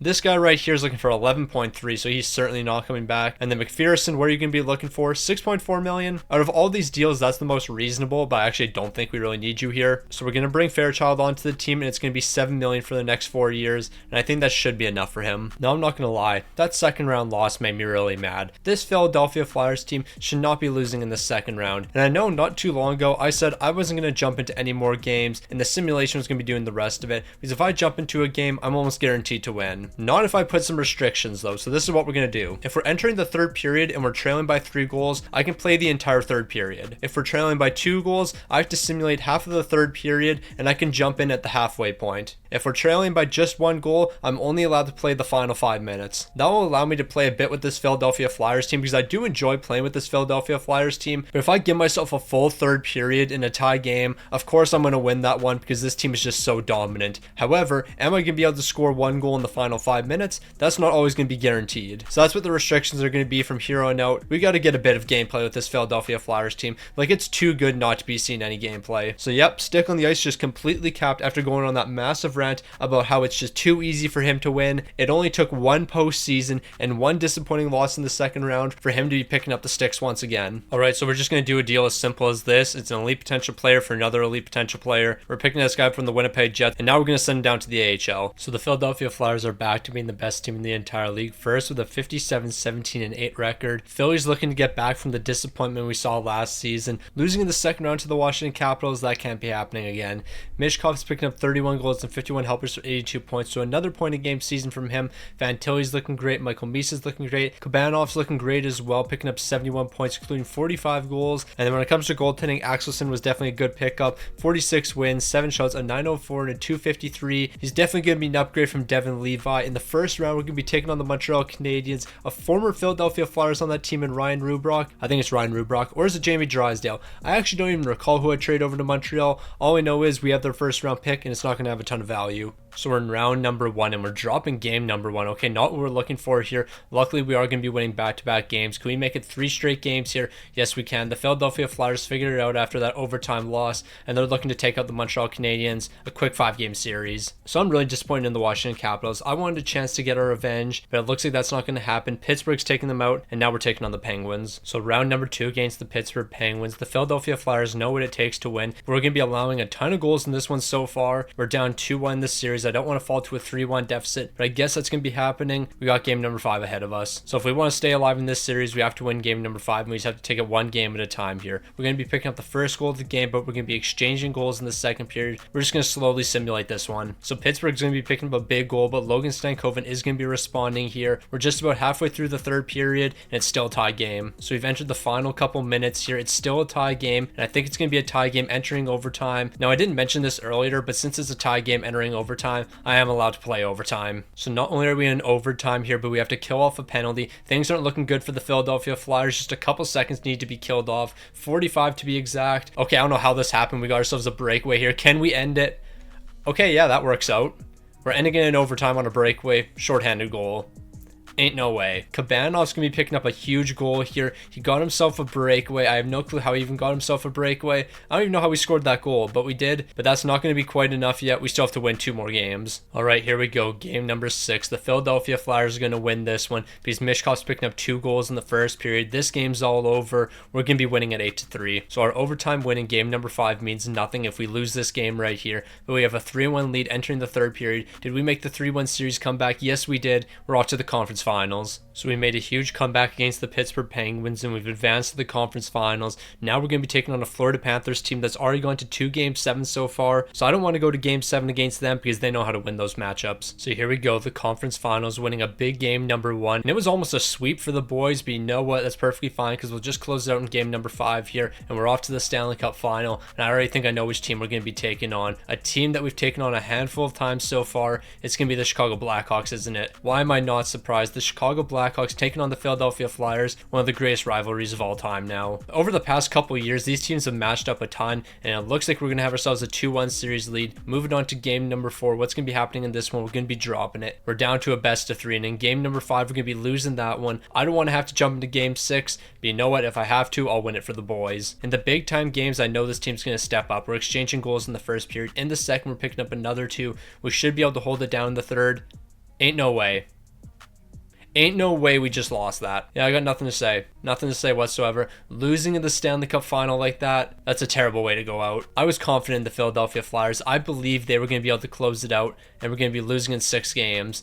That's a tough way to go out. Michkov would have been taking home Conn Smythe if we won. That's a real tough loss for the boys. Incredibly tough. Nothing you can do about that one. Axelson, you can't be posting an 8.99. You just can't, my guy. You got to be better than that. That's a tough loss to process. I don't think there's anything that can really make up for that loss right there. Even if we somehow get the first overall pick, it's not really worth it. And we're not even getting the first overall pick. Nothing good happened this season. A lot of the guys got a bit older. We can't really celebrate too much here. So this draft was looking pretty tough for us until the 95th overall pick, where we're going to be getting a medium league potential 61 overall defensive defenseman. That guy should be able to develop pretty quick for us. So with the second last pick in the draft, the 223rd, we're going to be getting a low league potential two-way defenseman. So what makes that loss even more disappointing is look at all these guys who have to qualify as RFAs that won't be returning to the team. 390 overall is going to be walking away. It's going to be almost impossible for this team to be as good as they were this season. So the salary cap's definitely making it tough for us. We're going to be losing these 390 overalls as I qualify them as RFAs. Engren's not coming back to the team. Bro's looking for a bag, and he deserves it. 10.9 million. We have 1.7 to work with. So a lot of these guys are going to be leaving the team. We just can't afford everyone. It's just the way it goes. We could sign Dmitry Kavanov though, and we can give him 1.4 for the next 2 weeks. He could be a good fourth line guy for us. Ekblad, I'm assuming you're going to be looking for an absolute bag here. You're looking for 2.1 million. Not the end of the world. We just don't have the money. So with all these RFAs, we might as well just trade them for guys that just got drafted and just signed their entry level contract. So we're getting an 81 overall from the Dallas Stars, only 17 years old. So he's going to keep on getting better. So we're going to make a deal with Edmonton. McPherson's going to head over there, and we're going to bring in a guy they drafted in the top 5, I believe. Yeah, he was selected 3rd overall. He'll be a good sniper for the next 3 years. We're also going to get a decent defensive prospect. And then with our final deal, one of the RFAs is going to Calgary, and we're getting somebody on their entry level contract. So I think age is slowly catching up to Michkov. Here is a 91 overall. I do want to point out his deking, which is a 64, because every single season I'm focusing on the offensive awareness and the defensive awareness. We have seen the deking completely fall off from Michkov, but at the end of the day, that doesn't really matter too much. Bro's been performing, and the Philadelphia Flyers have performed. Defensively, you can't ask for a better defense than this. The lowest overall is an 87, like it's actually broken here. And then goaltending, Axelsson, I just need you to step up. Be better this season. Now, if the Philadelphia Flyers aren't going to be finishing first in the entire league, it's going to be the Chicago Blackhawks. These two teams have been battling out the entire video, and they have two great franchise players, us having Michkov, them having Connor Bedard. But Michkov, a slower season from you, 76 points, 27 goals, 49 helpers. You've dropped to 90 overall. You might be below 90 next season. The CPU will be taking over. And if that's the case, we got to make sure we're winning one more Stanley Cup here. Axelsson, you're having a much better season. The goals against and save percentage is looking great here. But can we win the most important games? We're about to find that out. We got the Buffalo Sabres in the first round here. Michkov's looking to step up big once again. So we've already taken 2 games away from the Buffalo Sabres. Let's make that 3. Can we make it a clean sweep and move on to the second round? Of course we can't, because why would we ever sweep anybody? It will be a gentleman's sweep though, as we're taking the Buffalo Sabres out. Okay, hold on. We're not going to game 7 here. You better win in game 6. We're not blowing a 3-0 series lead. Thankfully, the team's going to be stepping up. So we're getting a second round rematch from last season. We're taking on the Pittsburgh Penguins once again. I think last season we got pretty lucky against the Penguins, and I don't expect that luck to be happening once again. So we better come out firing in game 1. So the Pittsburgh Penguins are no joke, but maybe they are. Is this going to be a sweep? All right, the Pittsburgh Penguins are frauds. We're off to the conference finals. So we're off to the conference finals, but I'm not even worried about that. I'm looking towards our matchup in the Stanley Cup final against the Chicago Blackhawks. We got to get back. So we got to get past the Ottawa Senators here, and we're going to be dropping game number 1, but that's perfectly fine because we're going to be winning 3 straight games here. We're ready for the Stanley Cup final as long as we can close it out here. Chicago was down 3-1 in the series, so unless they make a massive comeback, we're taking on Utah. They're off to game 7 in their series, and of course, Chicago's making the comeback. Philly versus Chicago once again. A great matchup as always, but which team's going to be coming out on top? So Chicago took the first 2 games, but we respond in game number 3, and we're going to be dropping game number 4 as well. We can't go out like this. We can't lose to the Chicago Blackhawks yet again. So here we go. Philly versus Chicago, 2 of the best matching up. We're picking up 3 goals in the first period to Chicago's 2. In the second, we're picking up another goal, but we're not getting ahead of ourselves here. I learned from my mistakes in the past. No, I haven't. Let's simulate the rest of this game. We're going to be taking it 5-3. So here we go. Chicago and Philly. Game number 6. We're allowing 2 goals in the first period. In the second period, we're going to be allowing a third. So you know what? We can play the entire third period here. We're down 3-0. Can I make this historic comeback? We're about to find out. Game 6 between the Chicago Blackhawks and Philadelphia Flyers. Trailing by 3 entering the third period. We have to make a huge comeback. I think I got way too confident in my abilities, thinking I can make a 3-0 comeback in the third period. Maybe Chicago just outplayed us. Who knows what happened? Like, the team just didn't perform here. Michkov, 18 points. I mean, you weren't too bad. Logan Stankoven, you're not the player you used to be. 35 years old and 84 overall. Maybe that's what the big difference was. And then when it comes to Axelson, bro, you were great. A 924 and a 220. I can't even be mad at you. I need to look at Devin Levi's numbers, though. Bro, this just isn't right. Seeing Devin Levi win another Stanley Cup and on the Philadelphia Flyers, winning back-to-back with the Chicago Blackhawks, it hurts my soul. I mean, at least this is good. We're getting the 5th overall pick, so we should get a mediumly potential player. So we're going to select this mediumly potential defenseman, starting off as an 81 overall. I know for a fact one of the defensemen we have is on an expiring contract, so Rome's going to be stepping in. But that's not going to be the only mediumly potential player, because we're also going to be getting one with the 31st overall pick. So that's 2 great draft picks in the first round. And let the mediumly potential players continue with the 63rd overall. We've got ourselves another one. So the re-sign phase is pretty simple here. Qualify RFAs, that's about it. Unless we can do reasonable deals like this, like Ekblad, 2.2 million for 1 year, we can do that. And then even Ben Shaw, we can do 1.2 for 1 season. So there's a couple players that are needing deals here, one of them being Dumba, and of course, if I can bring him back, I'm going to do so. He's looking for $14 million. Let's try for $13 million. So we're going to try this deal with Allen. He's looking for $14 million, but I think we can lock him down for $11 million for the next date, as long as I give him a modified no trade clause. And then Igor Kabanov, you've been a huge player for us and one of the best on the team, so we're going to do 9.9 for the next 6 years with a full no movement. That's not the only deal we have to get done. Axelson, I'm going to keep you on this team. We're going to do 8.5 for the next 8. So Logan Stankoven, thank you for all the amazing years here, helping us win a handful of Stanley Cups. We have to move on. We're going to be making a deal with the Anaheim Ducks. Hornquist is going to join the team, but I'm going to have to play him on the left wing. We need a new sniper for our top line. So this could be potentially the final season in which we're controlling Michkov's career. He's dropped to a 90 overall. He's not the player he used to be at 33 years old. We got to get this man one more Stanley Cup. He has 5 Stanley Cups so far in his career. We got to make it 6 here. 6 Stanley Cups in a Calder. That's definitely going to put him in the Hall of Fame, especially since he was a key part of this team for every single run. The defense is still looking amazing. Goaltending is looking great. This Philadelphia team's definitely going to be top 2. So remember at the beginning of the season when I said we were guaranteed top 2? Yeah, we finished 3rd. That's tough. That's real tough. Bro, on top of that, Michkov, what happened this season? Bro, you're still playing first line minutes, but you weren't even one of our top 5 scorers. You've dropped to an 89 overall. It's the last dance for you. We got to get you one more Stanley Cup. One more Stanley Cup to finish off your career, then the CPU is going to be taken over. So we got to be perfect. We know for a fact we're taking on the Chicago Blackhawks in the Stanley Cup final. We've taken them on way too many times so far, but you know what? I think we found their weakness. So you might be wondering, well, what is the weakness for the Chicago Blackhawks?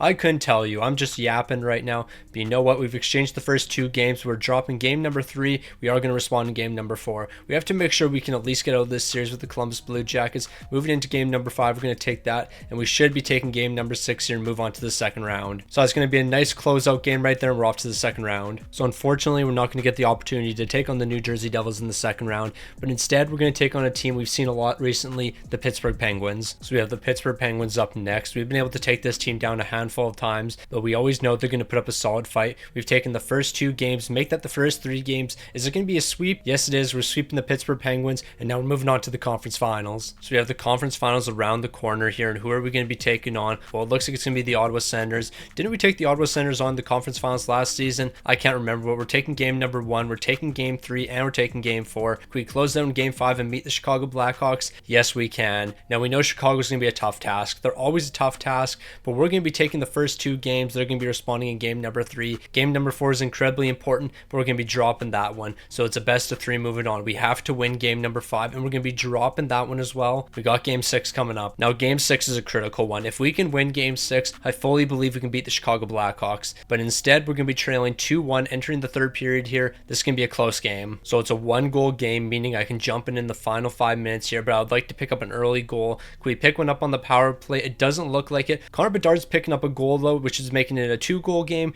We got 10 minutes left, so I'm jumping into this one. Last time I jumped in against the Chicago Blackhawks, we were unable to pick up a single goal, but you know what? Times have changed. Devin Levi's a year older. We're going to find an answer. And it looks like we're going to be starting the 3rd period out, a bit of 4-on-4 action here. We got to capitalize on that. So Chicago's got a full 2 minutes on the power play here. That's definitely not going to be helping us. By the time this power play is over, we're only going to have 5 minutes left to score 2 goals. So we got to play the puck here. We got to get risky. We're going to try to send this out. Rippin's got a bit of a breakaway. It's a 2-on-1, sending it over, but we can't complete the pass here. That's a tough one. Goaltender interference. Where was the goaltender interference there? Kenny, I would love to know where the goaltender interference was. Okay, yeah, that's goaltender interference. Not gonna lie, yeah, that's a pretty easy call. So that's not what we're looking for here. A 5-on-3. We got to make sure that we're playing elite defense, and we almost allowed a goal there. Can we clear the puck? Actually, we can't even clear the puck here. We have to give ourselves opportunities to score. Like, at this point, we just have to play really risky. Like, there's nothing else we can really do. Trying to block a shot there. We're going to be making the save. We're going to play that one. Fairchild, just get it out of the zone.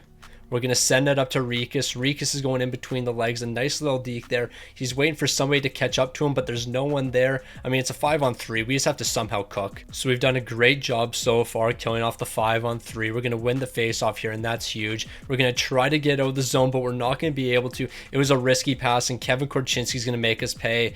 I tried to spring one of our boys for a breakaway, but I was unable to do that. That's a tough one. So the boys are certainly putting the pressure on right now, but it's not working out for us. Devin Levi has a bit of a screen in front. We're going to rip that towards the net, and of course, it's got to be Michkov. He's picking up a big-time goal here, and he's keeping the boys in the game. We got 3:30 left in this one, but I'm not too sure if it's going to be enough. So we just don't have enough time to get back into this one. We're going to swing it out to Hornquist. He's going to turn on the Jets here. He's able to beat one defenseman, but he can't beat two. This game's over. We're losing in the Stanley Cup final once again. It was too big of a deficit to come back from. This was a tough one to jump into. I mean, we immediately started on the penalty kill. Basically had to kill 4 minutes off immediately. Then it was a 5-on-3.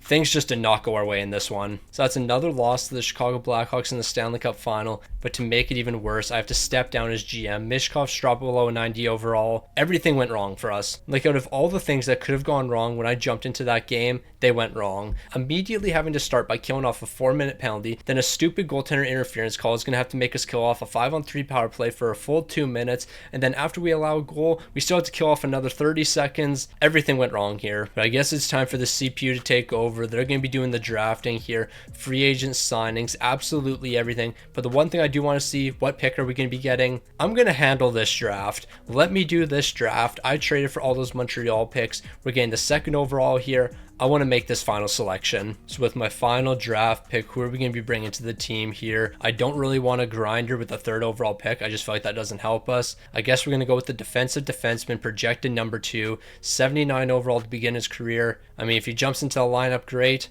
But it's time for the CPU to take over. So I gave the CPU a chance to take over, and you know what? They immediately started cooking. They're going to be re-signing Trafford. They're giving him 8.2 for the next 2 years. It's a decent deal that's going to be keeping him around, so I don't mind that one. However, they certainly have their hands full with all of these RFAs. I don't know how they're going to be able to do it. So we're still going to have a lot of cheap guys for the bottom 6 for the next couple years. Michkov's dropped to an 89 overall. He still has elite potential, though. His offensive awareness is still great, but the defensive awareness has dropped 2 points, so that tells me he probably doesn't have too many years left. The second his awareness starts dropping, that's the beginning of the decline. When it comes to goaltending, we're still in a pretty good spot here. Shout out to Edwards, up to an 87 overall. Alright, I guess you're going to be taking over sooner than later. Drafted in the 4th round, Bro's turned into a stud. Now, I'm not going to lie, this annoys me a little bit. In all the years I was managing the Philadelphia Flyers, I never had a record like this. I never had 70 wins. We broke the win record. We had a 70-10-2 record. The second the CPU takes over, ain't no way. Only allowing 2.11 goals per game. Did our starting goaltender just have a goals against below 2? This is ridiculous. This entire team was perfect. Michkov, 84 points. What overall is he? He's dropped to an 88. I need to know the goaltending numbers. Axelson had 58 wins, 5 shots, a 927, and a 204. You're telling me the second the CPU takes over, we're taking on the New Jersey Devils, that they absolutely dominate. This team is finally going to beat the Chicago Blackhawks when I'm not managing them. No, like, ain't no way this is actually happening. We're shutting the New Jersey Devils out in game number 1.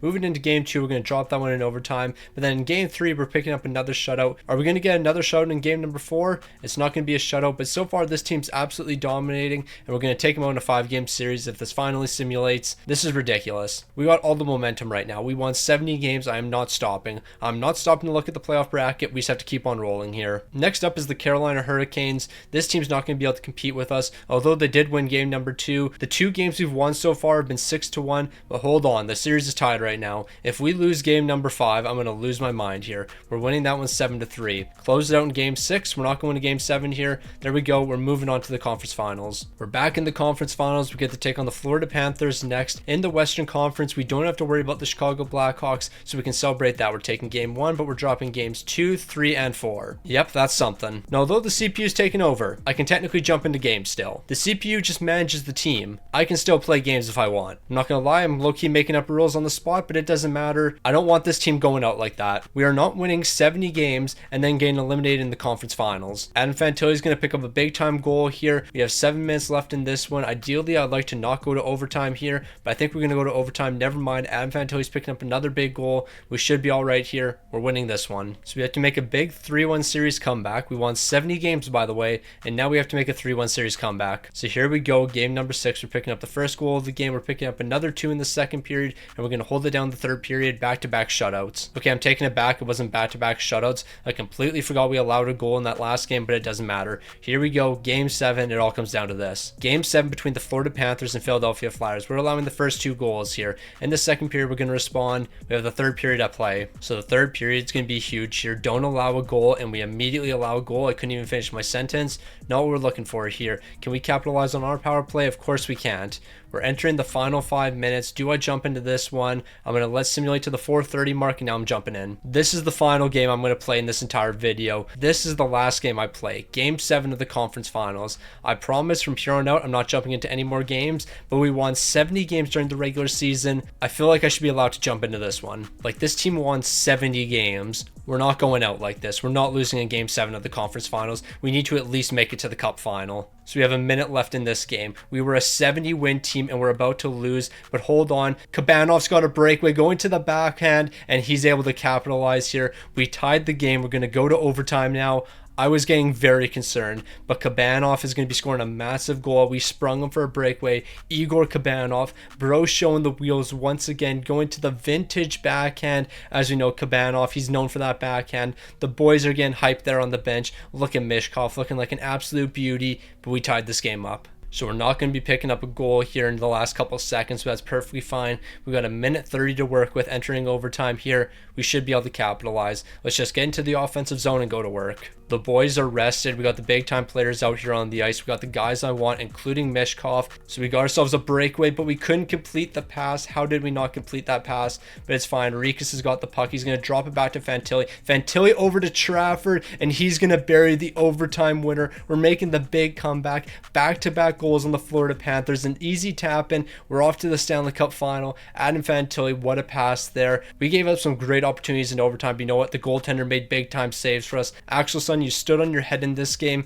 and now we're off to the Stanley Cup final. Our 70 win season stays alive here, and now we have the cup final. So here we go, the Stanley Cup final. The Philadelphia Flyers taking on the San Jose Sharks. Is it going to be a sweep over San Jose? It doesn't look like it, but a gentleman's sweep will be perfectly fine with, as long as we don't blow a 3-1 series lead. We're not blowing the 3-1 series lead. The Philadelphia Flyers are back on top, but the most important thing about this Stanley Cup run, Michkov, did you take home the Conn Smythe? Michkov taking home the Conn Smythe is one of the only things that matters here. Did he lead the way? Yes, he did. 26 points, 8 goals, 18 assists. Michkov, did you finally do it? Did you finally take home the Conn Smythe? Yes, you did. It took till the year 2040 and 6 Stanley Cups, but you finally did. At 35 years old, he's taken home the Conn Smythe. Now that he's done that, I honestly wouldn't be surprised if he retired. He's done everything he could possibly do. Bro's a Hall of Famer, 6 Stanley Cups, 1 Conn Smythe, a Calder Trophy, a 70-10-2 season, virtually a perfect season for the boys. And Michkov at 35 years old, are you going to be calling it a career here? We're about to find out. We're also getting the 11th overall pick from the Montreal Canadiens,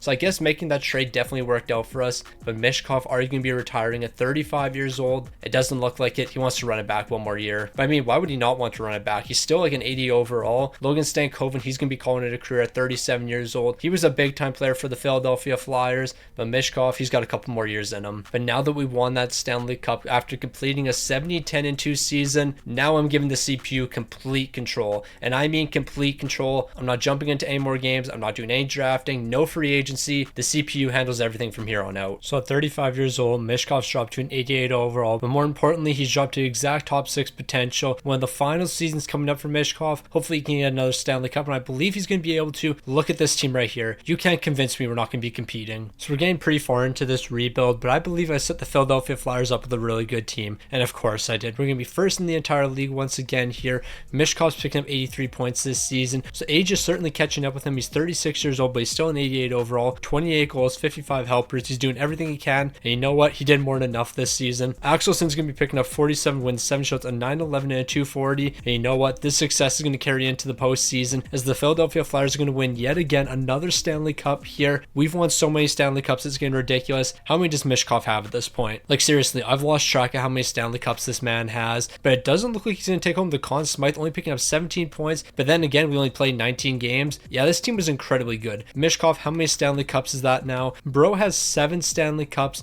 1 Conn Smythe, 1 Calder. He's going down as one of the greatest of all time, always showing up in the big time moments. And Axelson, honestly, he didn't even have that great of numbers. But hey, we won another Stanley Cup here. Let's go for a three-peat next season. Now, eventually, the salary cap situation on this team was going to catch up to us, and it looks like it finally has. The bottom 6 is atrocious here. The second line's looking terrible as well. The defense is still good, and I'm assuming the goaltending's still good. Yeah, that's perfectly fine here. So goaltending is great, defense is great, but the forward core is nothing like it used to be. But you never know, because we're going to have to play the first line so much, Michkov might be ready for a career season at 36 years old. Now, I'm not really too sure how we did this, but somehow the Philadelphia Flyers were better than last season, even though our team was significantly worse. Michkov's going to be having one of the best seasons of his career, picking up 88 points, 28 goals, 60 helpers. He's an 89 overall too. Michkov's got a couple years left in the tank here. The entire team's looking amazing. I have no clue how we did this. Must have been goaltending or something. Both of our goaltenders were elite, but how did we do this? Like, we had no bottom 6. We didn't really have a second line either. Like, yeah, we had an elite defense, but is an elite defense and an elite goaltending tandem good enough to make it into the postseason here? We're going to fall in the conference finals to the Buffalo Sabres, but like, real talk, we had one forward line and we made all the way to the conference finals in game 7. That makes no sense. So the question on everyone's mind is, Michkov can be retiring here. 5 goals, 10 assists, 15 points. He's got a ton left in the tank here, but he is 37. He could be calling it a career anytime at this point. Now, some of those guys that weren't on the team last season were just qualified as RFAs. We didn't have enough cap space to sign them, but you know what? It looks like we made it work this season. The top 6 is looking way better. The defense actually didn't take that much of a downgrade. We only lost 1 player here, but now we're going to be replacing them with a 74 overall. Not the greatest in the world, but you know what? We can work with this. And then when it comes to goaltending, we still have Axelson here. We still have Edwards. We have a great tandem. This team's looking to push for another Stanley Cup. Now, I'm not trying to promote the retirement of Michkov, but you know what? I think this would be the perfect season to retire. Kabanov's going to be having a career year. He's picking up 50 goals and 50 assists for 100 points. Michkov's certainly not the player he used to be. Only 70 points this season, one of the lowest of his career, dropping all the way to an 82 overall. Clearly, he's not the guy he used to be. However, before he retires, there is one thing he has to do, and that's win another Stanley Cup here, taking down the Colorado Avalanche in a 7-game series. That's going to be Michkov's 8th Stanley Cup of the video, and he was actually incredible in the postseason, stepped up in the big time moments. 12 goals, 12 assists for 24 points here. Michkov's a 1 of 1, never seen before. He's going to be picking up the 8th Stanley Cup of his career. Michkov, you have to retire on top. You have to retire after winning this Stanley Cup. Things aren't going to get any easier for you. However, last season you did ink a multi-year deal at $12 million, so if you want to stick around for the money, I would understand it. And it looks like that's going to be happening here. Bedard's going to be calling it a career. Celbrini's going to call it a career. Leo Carlson's calling it a career. Porter Martone's going to call it a career. But you know what? Michkov's got one more in him. Now, this might be one of the most disrespectful things I've ever seen in my life. You might notice that Michkov isn't here, and you might be thinking, wow, they sent Michkov to the AHL. No, they didn't. So you know what they did do with Michkov? They bought him out. They bought out the final year of Michkov's contract. I've never seen something so disrespectful. Buying out the final year of Michkov's contract when he's a key part of your team. He built that team from the ground up. And you know what? It looks like he's going to be joining the Washington Capitals at 38 years old. He's an 82 overall. But you didn't just buy out Michkov's contract. And he did not just go and join a terrible team like the Washington Capitals, a team that doesn't have a chance of competing. You really bought out the final year of Michkov's contract. This man won 8 Stanley Cups with you, a Conn Smythe, and even the Calder. And what do you do to repay him? You buy him out and you make him play his final season with Washington. That's the most disrespectful thing I've ever seen. This is the only thing we have to look at. The Philadelphia Flyers won a Stanley Cup. Michkov wasn't here for it. Michkov didn't even make the playoffs. The Washington Capitals were a terrible team. This is so unfortunate. The Philadelphia Flyers win another Stanley Cup without Michkov. He should have been here. He picked up 81 points. He's still an 82 overall. Bro's just not what he used to be. This Washington team was absolutely pathetic. There's no reason that Michkov should be on this team right now. He should have finished his career as a Philadelphia Flyer. So with this season wrapped up, I think it's safe to say Michkov's going to be retiring. 1 season with the Washington Capitals. Capitals. He had a great run, but it's time to call it a career. Okay, seriously, bro, just call it a career. You know what? At this point, I'll see you guys when he retires. Michkov, you don't have any good years left. You're an 82 overall, bottom 6 potential. You're not that guy anymore. And it finally happened. At 41 years old, Michkov's going to call it a career. After playing for the Washington Capitals, he'd spend 2 seasons in New Jersey, and that final season, incredibly forgettable. We're not even going to talk about it. But Michkov, he's going to be playing 1,804 games. He's picking up 589 goals, 1,051 assists for 1,640 points. But on top of having amazing stats, this man's got some hardware. 8 Stanley Cups, 1 Conn Smythe, a Calder Trophy. It's unfortunate he couldn't take home an Art Ross or even a Rocket Richard. But you know what? We're not even too worried about those awards because he won the big one. 8 Stanley Cups. Bro's going down as one of the greatest of all time. A key piece in all 8 of those Stanley Cups. Michkov picked up some massive goals and he played in some big time games. So I went ahead and played the entire career of Michkov, and now it's time to move on to play the entire career of Celebrini. And that's going to be another long one.